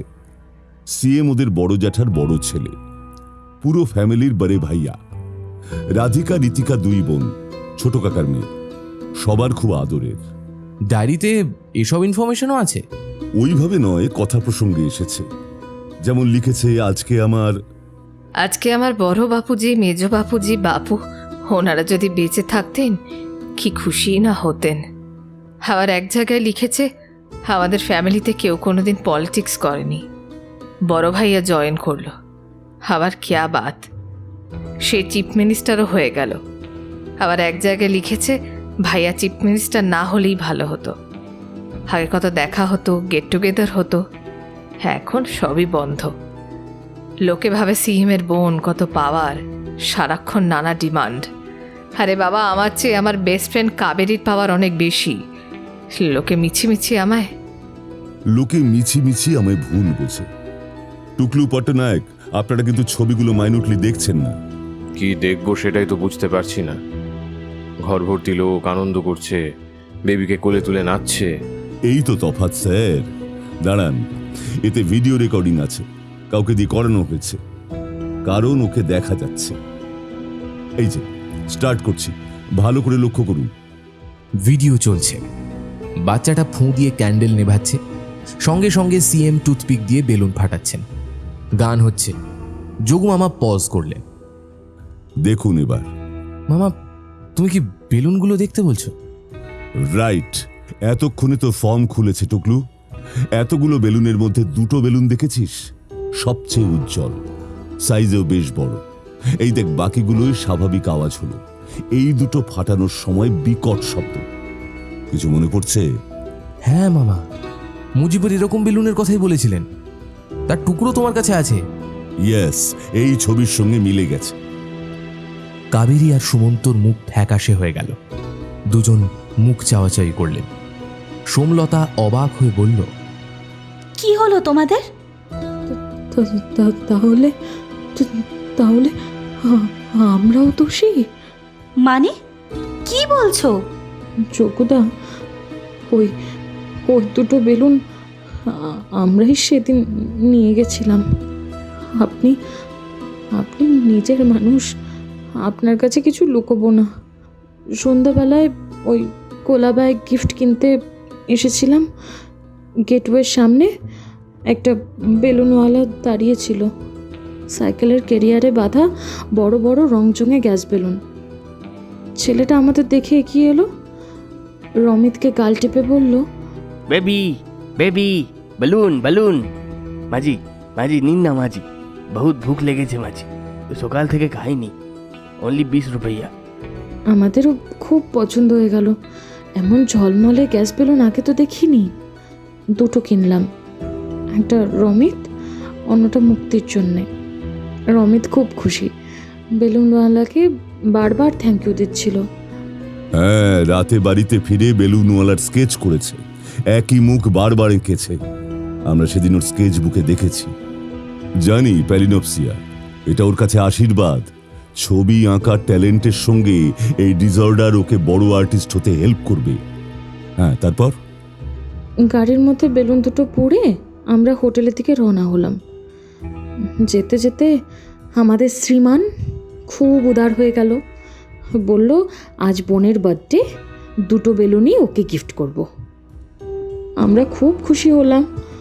এবার আইপ্যাড ডায়েরিতে রাধিকার শেষ কদিনের লেখা সংক্ষেপে পড়ছি। টু বি প্রিসাইজড, মেয়ের বার্থডে পার্টির পরদিন থেকে শুরু করছি, শুধু রেলেভেন্ট পোর্শনগুলোই বলছি। আইপ্যাড স্ক্রোল করছেন যোগু মামা।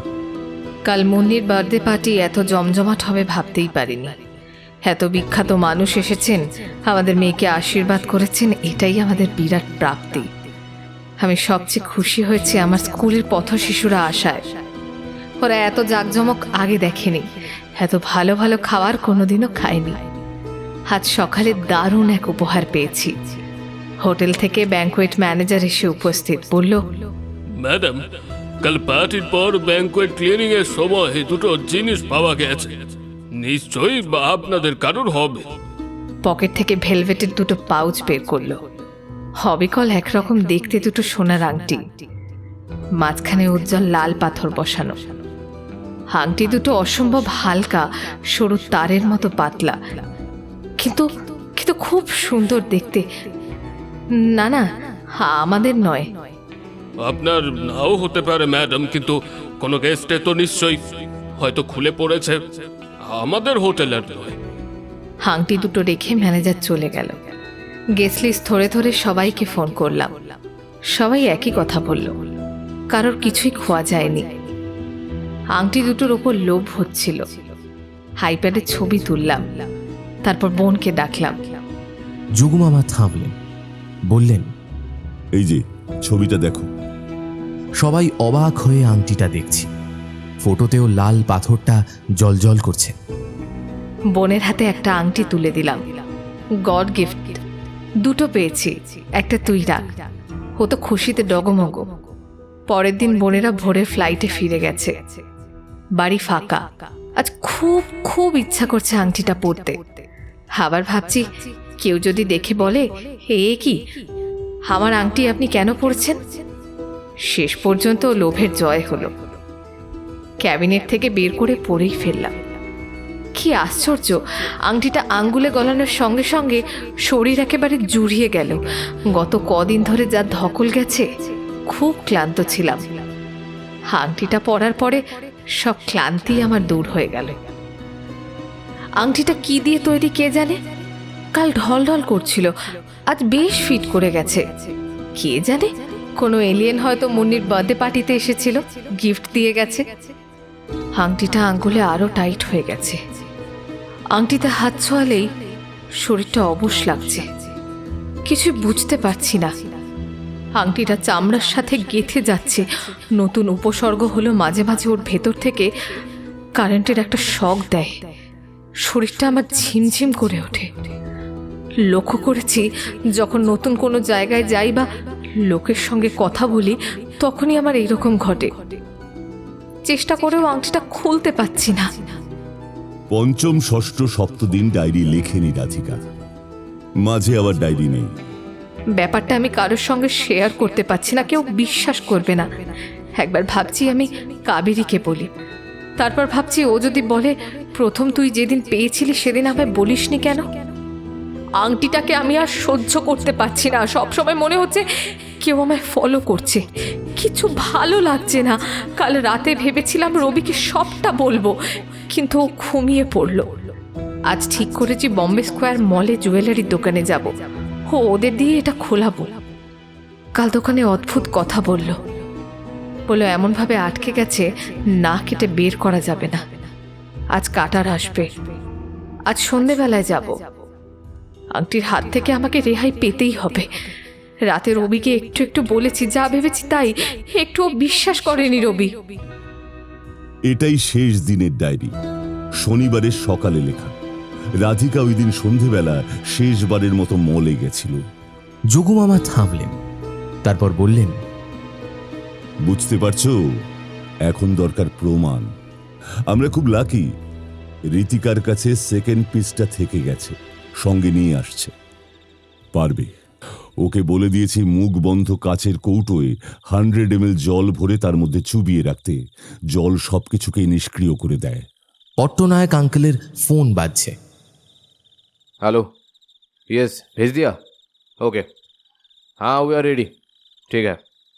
ডক্টর মুখার্জি, বেরোতে হবে। কমিশনার ফোন করেছিলেন, ওই লোকটাকে পাওয়া গেছে। চিঠিটা যে স্পিড পোস্ট করেছিল মুম্বাই জিপিও থেকে।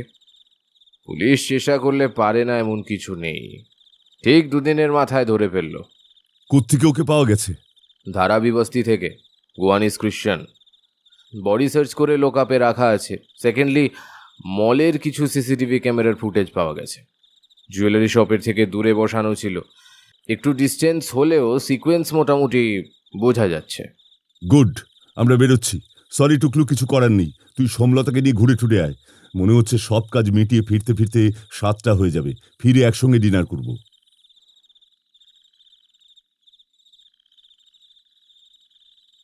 টিমে হলুদ আলো জ্বলছে। Interrogation chamber.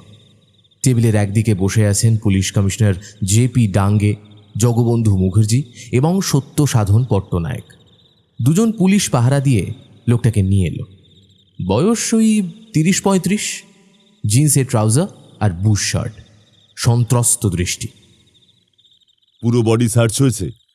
শরীরে কোথাও কিছু নেই তো? ভালো করে জলে চান করিয়েছ? বিলকুল স্যার। বসো। ওকে মারধর করনি তো? না স্যার, আসতে চাইছিল না, তখন একটু জোর জার করে। ওকে, কি নাম হে তোমার? প্রফেশন? মিঙ্গল ডিকস্টা স্যার, আমি জরির কাজ করি। বেশ, আর এই কাজটা? আমি কিছু জানি না স্যার। না শুনতে আমরা অভ্যস্ত নই। বাড়িতে কে কে আছে? বউ আর 3টে বাচ্চা, সবাইকেই তুলে এনেছি স্যার। ঘর সিল করে দিয়েছি। গুড।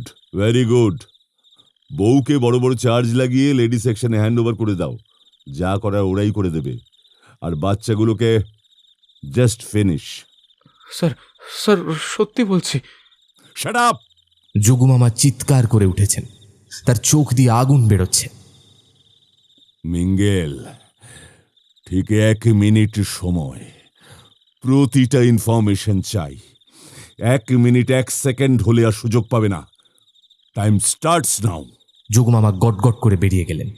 কমিশনারের টেবিলে পড়ে আছে একটা ছেঁড়া মানি ব্যাগ, কিছু কাগজ, গলার ক্রস চেন। যোগুমামা দেখেই বললেন, চেন আর মানি ব্যাগে যদি মেটালিক কিছু থাকে সব জলে চুবিয়ে দাও। ইন্টারোগেশন চেম্বারে একজন পুলিশ শুনিয়ে যাচ্ছে। আর 9 সেকেন্ড। 8, 7, 6, 5, 4, 3। মিঙ্গেল চেঁচিয়ে উঠল। থামো থামো থামো, বলছি, আমি বলছি। যোগুমামা আবার ঢুকলেন, বললেন, শক্তের ভক্ত, নরমের জম। স্যার, অশোক গাইকোয়াড় আমায় কাজটা দিয়েছিল। অশোক গাইকোয়াড় কি কাজ করে? জানি না স্যার, যিশুর নামে বলছে স্যার। মাঝে মধ্যে আমায় এরকম কাজ দেয়। ভালো টাকা দেয়? মোটামুটি স্যার। কি কি ধরনের কাজ করেছো? চিঠি পৌঁছানো, হাতে হাতে টাকা পাঠানো। বাহ, প্রাইভেট কুরিয়ার সার্ভিস। কতদিন কাজ করছো? 5-6 বছর হয়ে গেছে। তবে স্যার, কি চিঠি পোস্টের জন্য আলাদা কিছু পাইনি স্যার। একদিন আমায় ডাকলো, পুরনো পাওনা টাকার সঙ্গে মুখ আটা খাম আর স্ট্যাম্পের টাকা দিল। বলল জিপিও থেকে পোস্ট করে দিতে, ওর কোনো ওই মুসলিম বন্ধুর কাছে যাবে। তুমি ওর অফিস নিশ্চয়ই চেনো। ওকে নিয়ে যাও। এখন কাউকে ছাড়া যাবে না, বউ বাচ্চাদের আলাদা রাখবে। মিঙ্গেলকে নিয়ে পুলিশ বেরিয়ে গেল। সাহেব, সুতোর প্রায় শেষে পৌঁছে গেছি। অশোক গাইকোয়াড়ের আসল ডেরা বের করা আপনাদের কাছে কিচ্ছু নয়। বাকি পয়েন্টগুলো একটু জেনে নেব। উর্দু চিঠিটার পেপার, হ্যান্ড রাইটিং আর মলের সিসি ফুটেজ।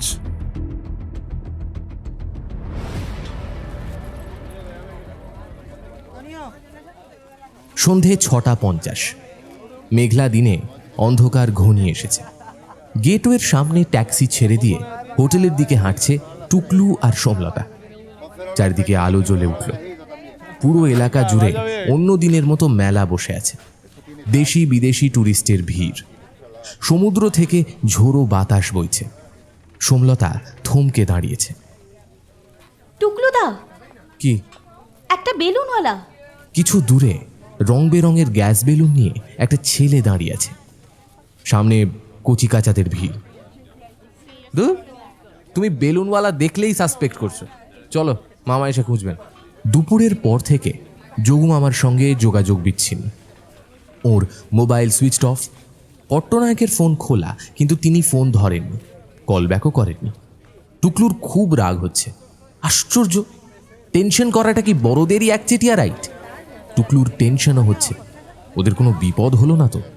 রাধিকা সিন্ডেকারের ডায়েরি শোনার পরে এটা স্পষ্ট, একটা ভয়ঙ্কর চক্রান্তের জাল ছড়ানো হয়েছে। সারাটা দিন দুজনে টই টই করে ঘুরেছে। অনন্ত সরখেলের সঙ্গে দেখা করেছে, ভাইপোর বাড়িতে ছিলেন, আজ কলকাতা ফিরে যাচ্ছে। তারপর ওরা গেছিল মাহিম, টুকলুর এক মাসির বাড়ি, সেখান থেকে হাজি আলী দরগা। টুকলুদা, ভুট্টা খাবো। এ তোমার পেটে কি রাক্ষস ঢুকেছে না কি? হ্যাঁ, সারাক্ষণ শুধু খাই খাই খাই খাই। হাজি আলিতে কতটা হেঁটেছি বলো তো?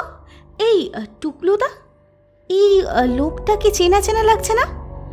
কোথায় দেখেছি বলো তো? বয়স্ক ভদ্রলোক, ধবধবে পাকা চুল, দাড়ি গোঁফ কামান, সপরিবারে এসেছেন। স্করপিও থেকে নামলেন। অ্যাবর্ড হোটেলের সামনের রাস্তা সন্ধ্যের পর থেকে গাড়ির ভিড়ে জ্যাম হয়ে যায়। তার প্রধান কারণ একতলায় ক্যাফে, আড়াআড়ি উল্টো দিকে মোগলাই আর কাবাবের বিখ্যাত আউটলেট বড়ে মিয়া। অভিজাত মানুষরা দামি দামি গাড়িতে চেপে আসে, কাবাব, তন্দুরি, রুমালি রুটি নিয়ে যান। যত রাত বাড়ে ভিড়ও বাড়ে। বয়স্ক মানুষটার সঙ্গে এসেছে তার স্ত্রী, কমবয়সী ছেলে বা জামাই, মেয়ে বা ছেলের বউ, স্ত্রীর কোলে বছর দুয়েকের একটা বাচ্চা। বাচ্চাটাকে গাড়ির বনেটে বসিয়ে খেলা করছেন দুই মহিলা। পুরুষ দুজন চলে গেলেন বারে মিয়ার দিকে। ও ইয়েস ইয়েস, মনে পড়ে গেছে, এই রাধিকার ভিডিওতে এঁকে দেখেছি। বার্থডে পার্টিতে মুখ্যমন্ত্রীর পাশে ছিলেন, সাদা পাজামা পাঞ্জাবি। কাবেরী বলেছিলেন ইনি রাজ্যের অর্থমন্ত্রী। সোমলতা বলতে গেল। ভুট্টা চিবোতে চিবোতে সেও ঘাড় নাড়ল। চিনতে পেরেছে। দুজন মাঝবয়সী মানুষ ওদের একটু দূরে এসে দাঁড়িয়েছে। দুজনেরই মাথায় ফেস টুপি, চোখে গোল্ডেন ফ্রেমের চশমা, গালে টিপিক্যাল নূর, মুসলিম দাড়ি, সর্বাঙ্গ দিয়ে কড়া আতরের গন্ধ ভুরভুর করছে। এরা কি কারোর জন্য অপেক্ষা করছে? কটা বেলুনওয়ালা সাইকেল চালিয়ে ঠিক স্করপিওর সামনে এসে দাঁড়ালো। একটা গ্যাস বেলুন খুলে সুতোটা নাচাতে লাগলো বাচ্চাটার সামনে। মাঝি মাঝি নিন না মাঝি, বহুত ভুক লেগেছে মাঝি, ও সকাল থেকে কিছু খাইনি। ওনলি 20 রুপইয়া, 20 রুপইয়া মে এক। মহিলা দুজন হাত নাড়লেন। না না, লাগবে না। কিন্তু বাচ্চাটা বেলুন দেখে হাততালি দিয়ে উঠেছে। তারপরেই চিৎকার, ওর বেলুন চাই। মহিলারা অপ্রস্তুত। বেলুনওয়ালা কাঁচুমাচু মুখে বলছে, baby baby balloon balloon, baby balloon.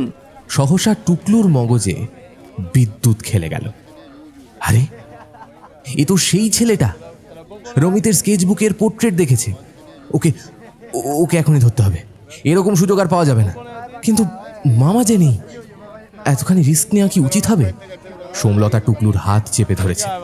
7:20 বেজে গেছে, এখনো যোগুমামা পট্টনায়ক ফিরলেন না। বেলুনওয়ালা ঘ্যান ঘ্যান করে চলেছে। অল্প বয়সী মহিলা বড় ভ্যানিটি ব্যাগ খুলে ফেলেছেন, ভেতর থেকে পার্স বের করেছেন। সর্বনাশ! তখনই একটা নাটক ঘটে গেল। দাঁড়িয়ে থাকা ফেস টুপিধারী দুজন এগিয়ে গেছে গাড়ির দিকে। বেলুনওয়ালা থতমত। ম্যাডাম আপনি রাখুন, আমি কিনছি। দে, সবকটাই দিয়ে দে। কিউ মানে তোর সবকটা বেলুনই কিনবো। 8টা আছে, 20 রুপয়া করে 160। এই নে 200 রুপয়া, চেঞ্জ দিতে হবে না, ভালো মন্দ খেয়ে নিস। নেই, আমি বেচবো না। বলতে বলতে সাইকেল নিয়ে বেলুনওয়ালাটা একটু একটু করে পিছোচ্ছে। বলছে, বেচবি না মানে? এ কি তোর মামার বাড়ি নাকি রে? আমি বুদ্ধাদের বেলুন বেচি না।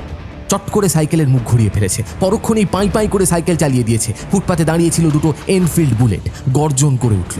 নিমেষে দুই ফেস টুপি উঠে বসেছে দুই চালকের পেছনে। মোটর বাইক দুটো তাড়া করেছে সাইকেল আরোহীকে। অসম চেসিং, কিন্তু তবুও বাইক পৌঁছতে পারছে না সাইকেলের কাছে। কি অসম্ভব দক্ষতায় এঁকে বেঁকে সাইকেল চালাচ্ছে ছোকরা। চালাতে চালাতেই বেলুনওয়ালা কেরিয়ারের বেলুনগুলো সুতো খুলে দিল, ফেলে দিল সিলিন্ডারটা। প্রথম সওয়ারি বলে উঠল, ইস, বাজি বদমাশ। বেলুনগুলো কিন্তু বেশি উপরে উঠতে পারল না। তার আগেই ফটাস ফটাস করে একটার পর একটা ফেটে যাচ্ছে। সেই শব্দে মানুষজন ওপরের দিকে অবাক হয়ে দেখছে। গেটওয়ের সামনে গিজগিজে ভিড়, গাড়ি, ট্যাক্সি, অটো, তার উপর এক্কাওয়ালারা সবুজ নীল আলো জ্বালিয়ে ঘোড়া নিয়ে বেরিয়েছে। এদিক থেকে 3-3টে গাড়ি, ওদিক থেকে 4টে অটো এঁকে বেঁকে মুখোমুখি। ব্যাস, ট্রাফিক জ্যাম। বেলুনওয়ালা কায়দা করে জ্যাম টপকে টপকে বেরিয়ে গেছে। বাইক দুটো চেষ্টা করছে, কিন্তু বেরোতে পারছে না। দূরত্ব বেড়ে গেছে। বেলুনওয়ালা তফাতে গিয়ে দাঁড়ালো। আড়াআড়ি বুকে ঝোলানো ব্যাগ থেকে বের করলো ওর প্রিয় অস্ত্র, গুলতি। রবারের ছিলায় শক্ত ঢেলা পরিয়ে টেনে ধরল।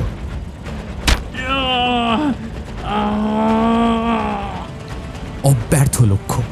সোজা গিয়ে লেগেছে প্রথম বাইক চালকের কানের গোড়ায়। অস্ফুট আর্তনাদ করে লোকটা বাইক থেকে ছিটকে পড়ল। বাইকটাও শুয়ে পড়েছে। সবারই টাল সামলে উঠে দাঁড়ালো। বাইক চালকের কান ফেটে রক্ত গড়াচ্ছে। সবারই একবার দেখল, না, দাঁড়ানো যাবে না। পেছনেই দ্বিতীয় বাইক, তাতেই উঠে পড়ল। দ্বিতীয় বাইক ভিড় কাটিয়ে ছুটল লক্ষ্যের দিকে। সাইকেল ছুটছে রিগল সিনেমাকে বাঁ দিকে রেখে। ক্রমশ তফাৎ কমে আসছে। সামনে একটা সিগন্যাল, সবুজ থেকে হলুদ। সাইকেল শাঁ শাঁ করে পেরিয়ে যেতেই লাল হয়ে গেল। বাইকটা ব্রেক কষতে বাধ্য হলো। ওদিক থেকে গাড়ির স্রোত। বেলুনওয়ালা অনেকখানি দূরে চলে গেছে। দ্বিতীয় ঢেলা বের করে ফের গুলতিতে পড়িয়েছে। এবার এটাকে লাগাতে হবে ঠিক লক্ষ্যে। বাইকের প্রথম সওয়ারি বলে উঠল, ইস, একটা শটেই শেষ হয়ে যায়। না, ওকে জীবন্ত ধরতে হবে। ইস! ঠুং করে একটুর জন্য লক্ষ্য ভ্রষ্ট হলো। দ্বিতীয় ঢেলা এসে লেগেছে বাইকের হেডলাইটে। লাইট চুরমার। ওই অবস্থাতেই বাইক ধেয়ে আসছে গর্জন করে। ওয়েলিংটন ফাউন্টেন ক্রস করে বাঁদিকে গলি। সাইকেল সাঁত করে ঢুকে গেল গলিতে। বাইক স্পিডে বেরিয়ে যাচ্ছিল। তৃতীয় সওয়ারি চেঁচিয়ে উঠল, স্টপ, স্টপ!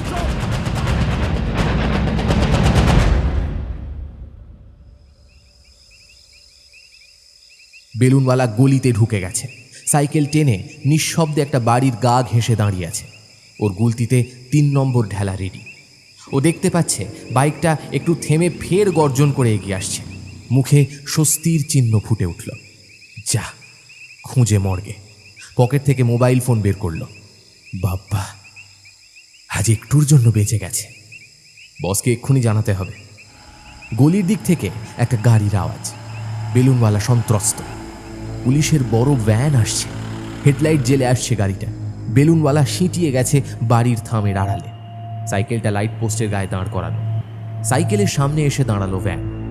একটা পুলিশ নামলো, সাইকেলটাকে তুলে দিল ভ্যানের পেছনে। পুলিশ ভ্যান একটু দাঁড়ালো। পুলিশটা 2-3 বার টর্চ ঘোরালো। কাউকে দেখতে না পেয়ে ভ্যানে উঠে পড়ল। ভ্যান ফের চলতে শুরু করলো। বেলুনওয়ালার বুকটা খালি খালি লাগছে। ওর বাহনটা নেই, এবার শুধু পা দুটো ভরসা। ভালোই হয়েছে, ওকে আর লোকেট করতে পারবে না। এ কি রে, মোবাইলে টাওয়ার নেই কেন? কি যে হয় নেটওয়ার্কে। যাকে, অত সব ভেবে লাভ নেই। যে করে হোক ওকে ডেরায় পৌঁছতে হবে। আবার ফোনটা দেখল, না, এখনো সিগন্যাল আসেনি। এক পা করে গলির মুখে এলো। জামাটা খুলে ব্যাগে ঢোকালো। কালো স্যান্ডো গেঞ্জি আর প্যান্ট, দুদিকেই দেখল কেউ নেই। যাক, আপদগুলো গেছে। হন হন করে হাঁটতে লাগলো মাদাম কামা রোড ধরে। জোরে হাঁটলে বাসা বড় জোর 40 মিনিট। বেশি দূর যেতে হলো না। মেরিন ড্রাইভে পৌঁছবার আগে কোত্থেকে এসে দাঁড়ালো এক সুদর্শন ভদ্রলোক। মোলায়েম গলায় জিজ্ঞেস করলো, এই যে ভাই, কেমন আছো? তোমাকেই খুঁজছি, এসো এসো। বেলুনওয়ালা দৌড়তে যাচ্ছিল, তার আগে খপ করে ওর হাত বজ্র মুষ্টিতে ধরে ফেলেছে লোকটা। পাশে এসে দাঁড়িয়ে পড়েছে আরেকজন, তার হাতে একটা রিভলভার। দুজনকে খুব চেনা চেনা লাগছে বেলুনওয়ালার।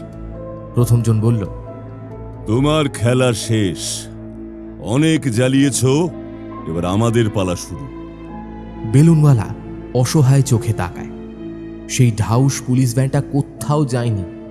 অন্ধকার গায়ে মেখে একটু দূরে দাঁড়িয়ে আছে। পেছন থেকে 2টো পুলিশ এসে ওর কোমরে দড়ি পরিয়ে দিল।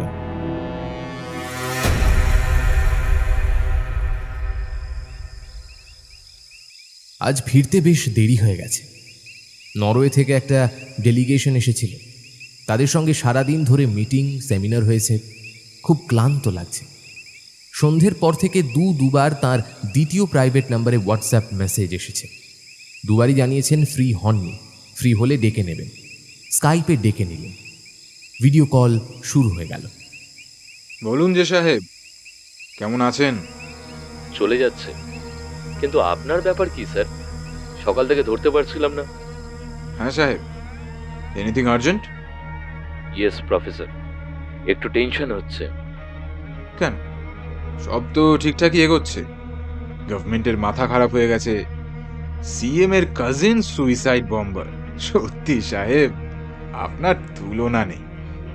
হ্যাঁ, কিন্তু আজ বিকেলে HQ থেকে একটা খবর এসছে, ইন্ডিয়া গভর্নমেন্টের নাকি মাঠে নেমে পড়েছে। সে পড়ুকে, হ্যাঁ, ওরা জন্মেও আপনার টিকি ছুঁতে পারবে না, আমি শিওর। আচ্ছা, ওই ফ্যামিলির ক্রাউনটা আপনার হাতে এসে গেছে তো? হ্যাঁ হ্যাঁ, খুব সুদলি হয়েছে। আমি ওয়ারিড অন্য কারণে। আচ্ছা, কি সেটা? শামীমকে ফোনে পাচ্ছি না। শামীম, বুঝেছেন তো? ইয়া শিওর, আপনার সবচেয়ে ট্রাস্টেড পারসন, বেলুনওয়ালা। যতবার ফোন করছি বলছে সুইচ অফ। কিছুক্ষণ আগে আমার টিম ওর বাসা থেকে ঘুরে এলো, তালা বন্ধ। নেবারটা বলছে এখনো ফেরেনি, তাই। আরে না না, অত চিন্তা করবেন না। আজ কি কোনো অপারেশনে পাঠিয়েছিলেন ওকে? হ্যাঁ, HQ খবর দিয়েছিল। অন্নঙ্গ দেশপান্ডে আজ গেটওয়েতে ফ্যামিলি নিয়ে বেড়াতে যাবে। সঙ্গে সঙ্গে চান্স নিলাম, শামীমকে পাঠিয়েছে। অনঙ্গ মানে finance minister? Yes professor, I was excited. CM এর ফ্যামিলির পরে যদি। বুঝেছি, এক্সেলেন্ট প্ল্যান। আপনি নিশ্চিন্ত থাকুন, শামীম ঠিক আছে। He is competent enough. কোথাও হয়তো টেম্পোরারিলি গা ঢাকা দিয়েছে, যেখানে নেটওয়ার্ক ঢোকে না। সেটা হতে পারে, কিন্তু এখনো কোনো সিগন্যাল আসছে না কেন? হতে পারে প্রপারলি প্লেসড হয়নি। আপনি বলছেন বটে প্রফেসর, বাট সিগন্যাল তো পাবো। আমার লোক বেলুন ফাটার 5 মিনিটের মধ্যে গেটওয়ে পৌঁছে গেছিল, কিন্তু নো ট্রেস। কয়েকজন বলেছে ওরা একটা বেলুনওয়ালাকে সাইকেল নিয়ে ছুটতে দেখেছে। আচ্ছা, আপনার সেই গোয়ানিস্টার কোনো খবর আছে? কে, ডিকস্টা? না, ওর দরকার হয়নি, তাই ডাকিনি। একবার কল করে দেখবেন প্রফেসর। I am smelling জার্ড। দেখছি, এখনই দেখছি।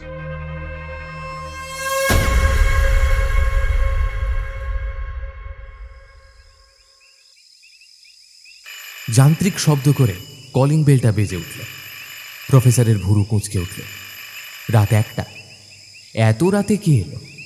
কম্পাউন্ডে সিকিউরিটি আটকালো না? ইন্টারকমে ফোন করে জানালো না? স্ট্রেঞ্জ। দ্রুত ল্যাপটপ বন্ধ করলেন।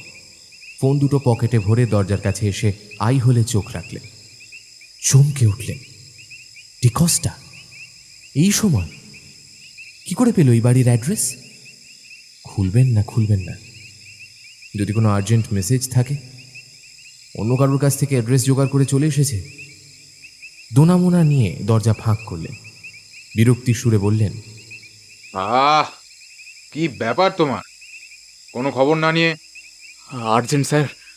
ফোন করতে কি? কথা শেষ করতে পারলেন না। এতক্ষণ আড়ালে দাঁড়িয়েছিল। ডিকস্টার পেছন পেছন ঢুকে পড়েছে সশস্ত্র পুলিশ ফোর্স। সামনের লোকটাকে রিসেন্টলি টিভিতে অনেকবার দেখেছেন। মুম্বাইয়ের police commissioner JP. ডাঙ্গে। Professor Gaikwad, your game is over. You are under arrest. What? Are you mad? Not at all, Professor. আপনার এগেনস্টে ডেফিনিট চার্জ আছে। Definite charge?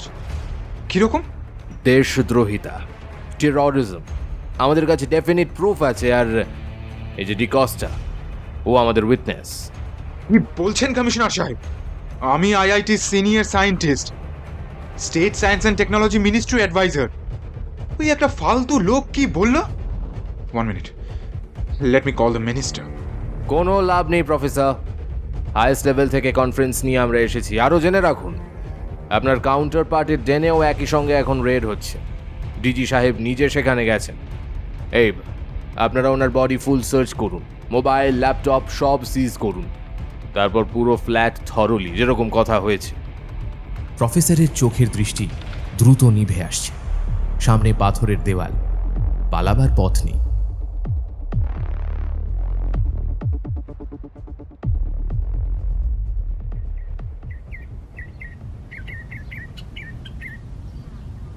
প্রথমেই বলে নেওয়া উচিত, আমাদের পক্ষেই বিস্ফোরণ রহস্য ভেদ করা সম্পূর্ণ অসম্ভব ছিল। যদি না কাবেরীর সঙ্গে আমাদের ওই দিন সন্ধ্যে দেখা হতো এবং কাবেরী বন্ধুর জন্য নিজেকে বাজি রাখত, যদি না প্যালিনপসিয়ার পেশেন্ট এক্সট্রিমলি ট্যালেন্টেড রমিত বেলুনওয়ালার নিখুঁত স্কেচ আঁকত, যদি না পরদিনই সাফল্যে উৎসাহিত হয়ে ক্রিমিনাল তথা টেররিস্ট সেকেন্ড অপারেশনটা করতে যেত। সেকেন্ড অপারেশন মানে তুমি কি মুজিবর সাহেবের কাছ থেকে ক্রাউনটা ছিনিয়ে নেওয়া মিন করছো মামা? নিশ্চয়ই, ওরা তর্সই ছিল না। আর সেই জন্যই আমরা জেনে ফেলি বেলুনওয়ালা আর আংটির কথা। বেলুনের দুটো টুকরো হাতে এসে গেল। আমাদের ভাবনা নতুন খাতে বইতে শুরু করলো। পুলিশ কমিশনারের বিশাল চেহারা। কমিশনারের পাশে দুটো একরকম চেয়ারে বসেছেন সত্য সাধন পট্টনায়ক এবং যোগু মামা। উল্টো দিকে সারি সারি চেয়ারে হাজির ডক্টর সুমন্ত সেন, কাবেরী সেন, রবি শিন্ডেকর, রাধিকার বোন ঋতিকা পাতিল, মুজিবর আলী, সোমলতা এবং আমি। অন্যরা এসে পড়ার আগে যোগু মামা আমাদের দুজনকে এক প্রস্থ আওয়াজ দিয়েছেন। ছ্যা ছ্যা টুকলু, দিন দিন তোর আইকিউ অবজারভেশন পাওয়ার ভোঁতা হয়ে যাচ্ছে। সেই শুরুর দিন থেকে আমার সঙ্গে তাও চিনতে পারলি না? সত্যি বলছি মামা, মানে সন্দেহ হচ্ছিল। সোমলতা জানে, জিজ্ঞেস করো। কিন্তু নূর, দাড়ি, ফেস, টুপি আর ওই আতরের গন্ধটা না সব গুলিয়ে দিল। বাজে কথা বলিস না। যেরকম গোল গোল চোখে আমাদের দেখছিলি, অনেক কষ্ট করে হাসি সামলেছি। কতবার তোকে বলেছি চোখের দিকে নজর দিবি। ছদ্মবেশে সব পাল্টানো যায়, দৃষ্টি পাল্টানো যায় না। সত্যিই বেশ লজ্জা লাগছিল। তবে এসব কিছুই কাজে লাগতো না যদি না আইপ্যাডে রাধিকার লেখার রোজ নামচা আমাদের হাতে এসে পড়ত। কাবেরীর কাছে আমরা কৃতজ্ঞ। প্রিয়তম বন্ধুকে নির্দোষ প্রমাণ করার জন্য ও যা করেছে তার তুলনা হয় না। একেই বলে বন্ধুত্ব। রাধিকার ডায়েরি পড়ে জানা গেল দ্বিতীয় আংটিটা আছে ওর বোন রীতিকার কাছে। হ্যাঁ, এই যে সেটা। বিশাল হাফ সার্কেল সেক্রেটারিয়েট টেবিলের মাঝামাঝি একটা কাঁচের বাটিতে জলে ডুবে আছে আংটিটা। পাশে মুজিবর আলীর দোকান থেকে উদ্ধার করা বেলুনের দুটো টুকরো। যেদিন বিস্ফোরণ ঘটল সেদিন বিকেলে আমি আর টুকলু হাঁটছিলাম কোলাবার খাঁড়ির পাশের পথ ধরে। 2008-এ জঙ্গিরা কোন জায়গায় এসে নেমেছিল দেখার কৌতূহল ছিল। টুকলু আমায় প্রশ্ন করেছিল, দেশে দেশে এইভাবে পরপর বিস্ফোরণ ঘটিয়ে বা সুইসাইড স্কোয়াডের জঙ্গি পাঠিয়ে কার কি লাভ? আমি ওকে বলেছিলাম, স্বাভাবিক বুদ্ধিতে এর ব্যাখ্যা হয় না।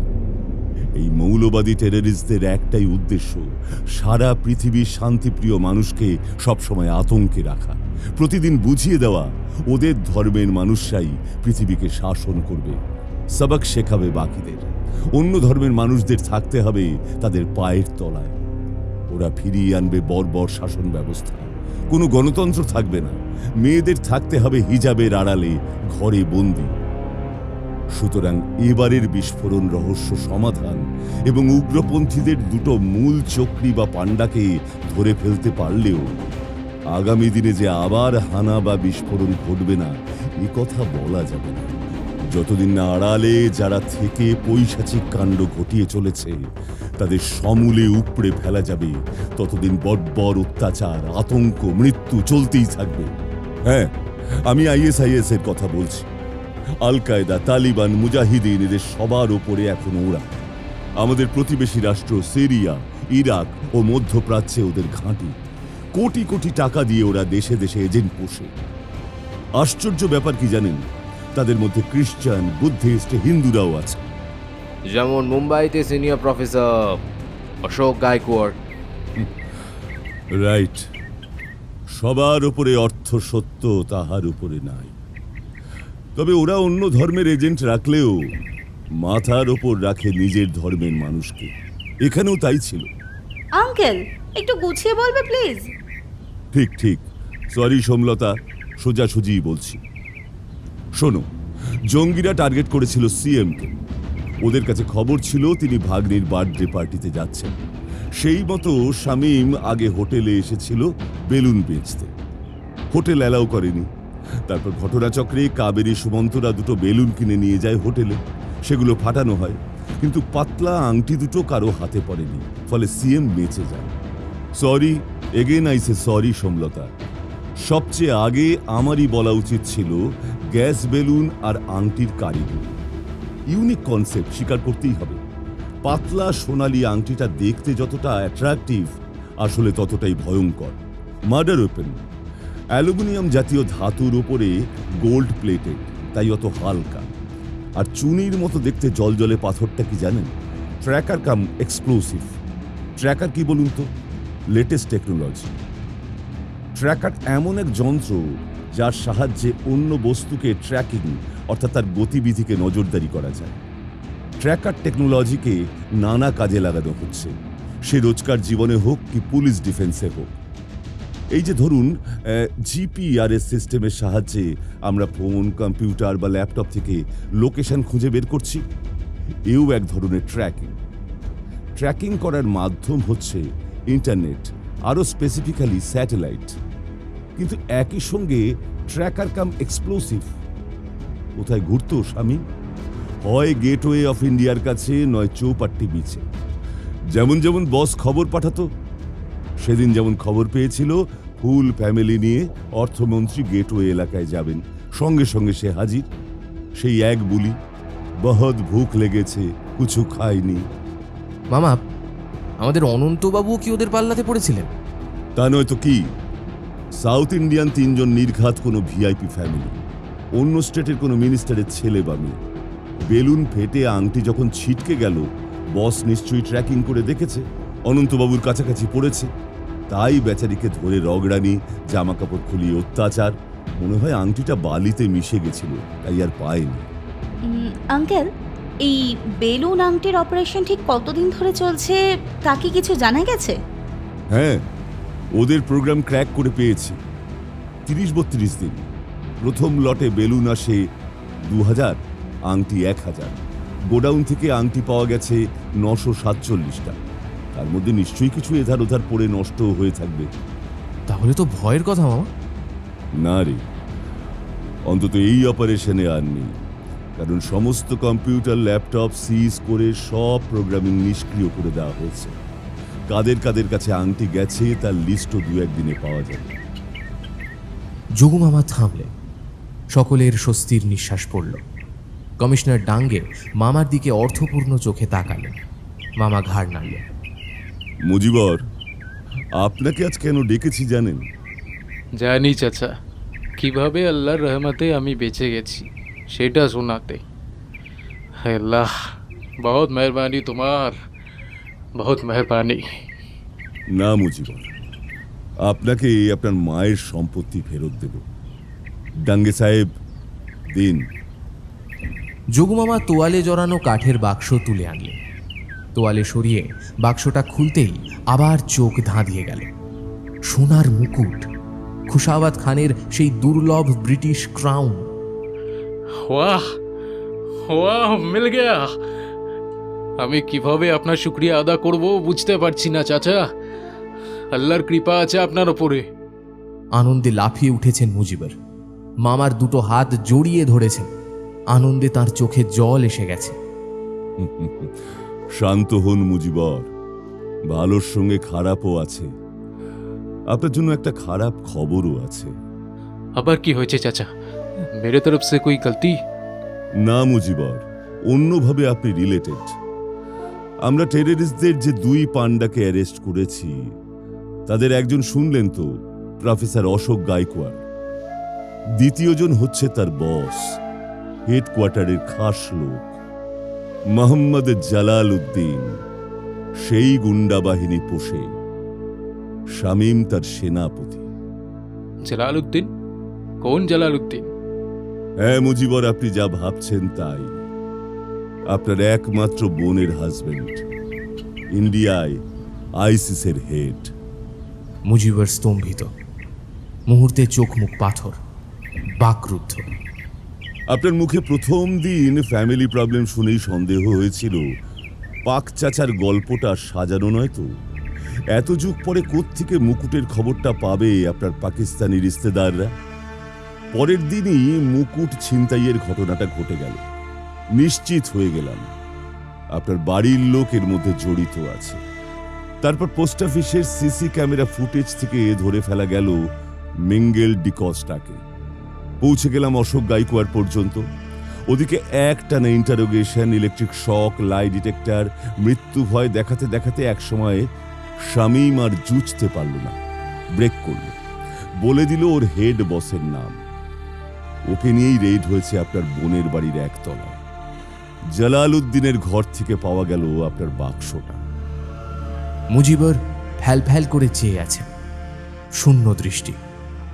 মুজিবর, আমাদের বাংলায় একটা প্রবাদ আছে, দুষ্টু গরুর চেয়ে শূন্য গোয়াল ভালো। আপনাকেই বোন ভাগ্নে ভাগ্নির দায়িত্ব নিতে হবে, বুঝিয়ে বলতে হবে, আর কোনো উপায় নেই। মুজিবর চোখে হাত চাপা দিলেন।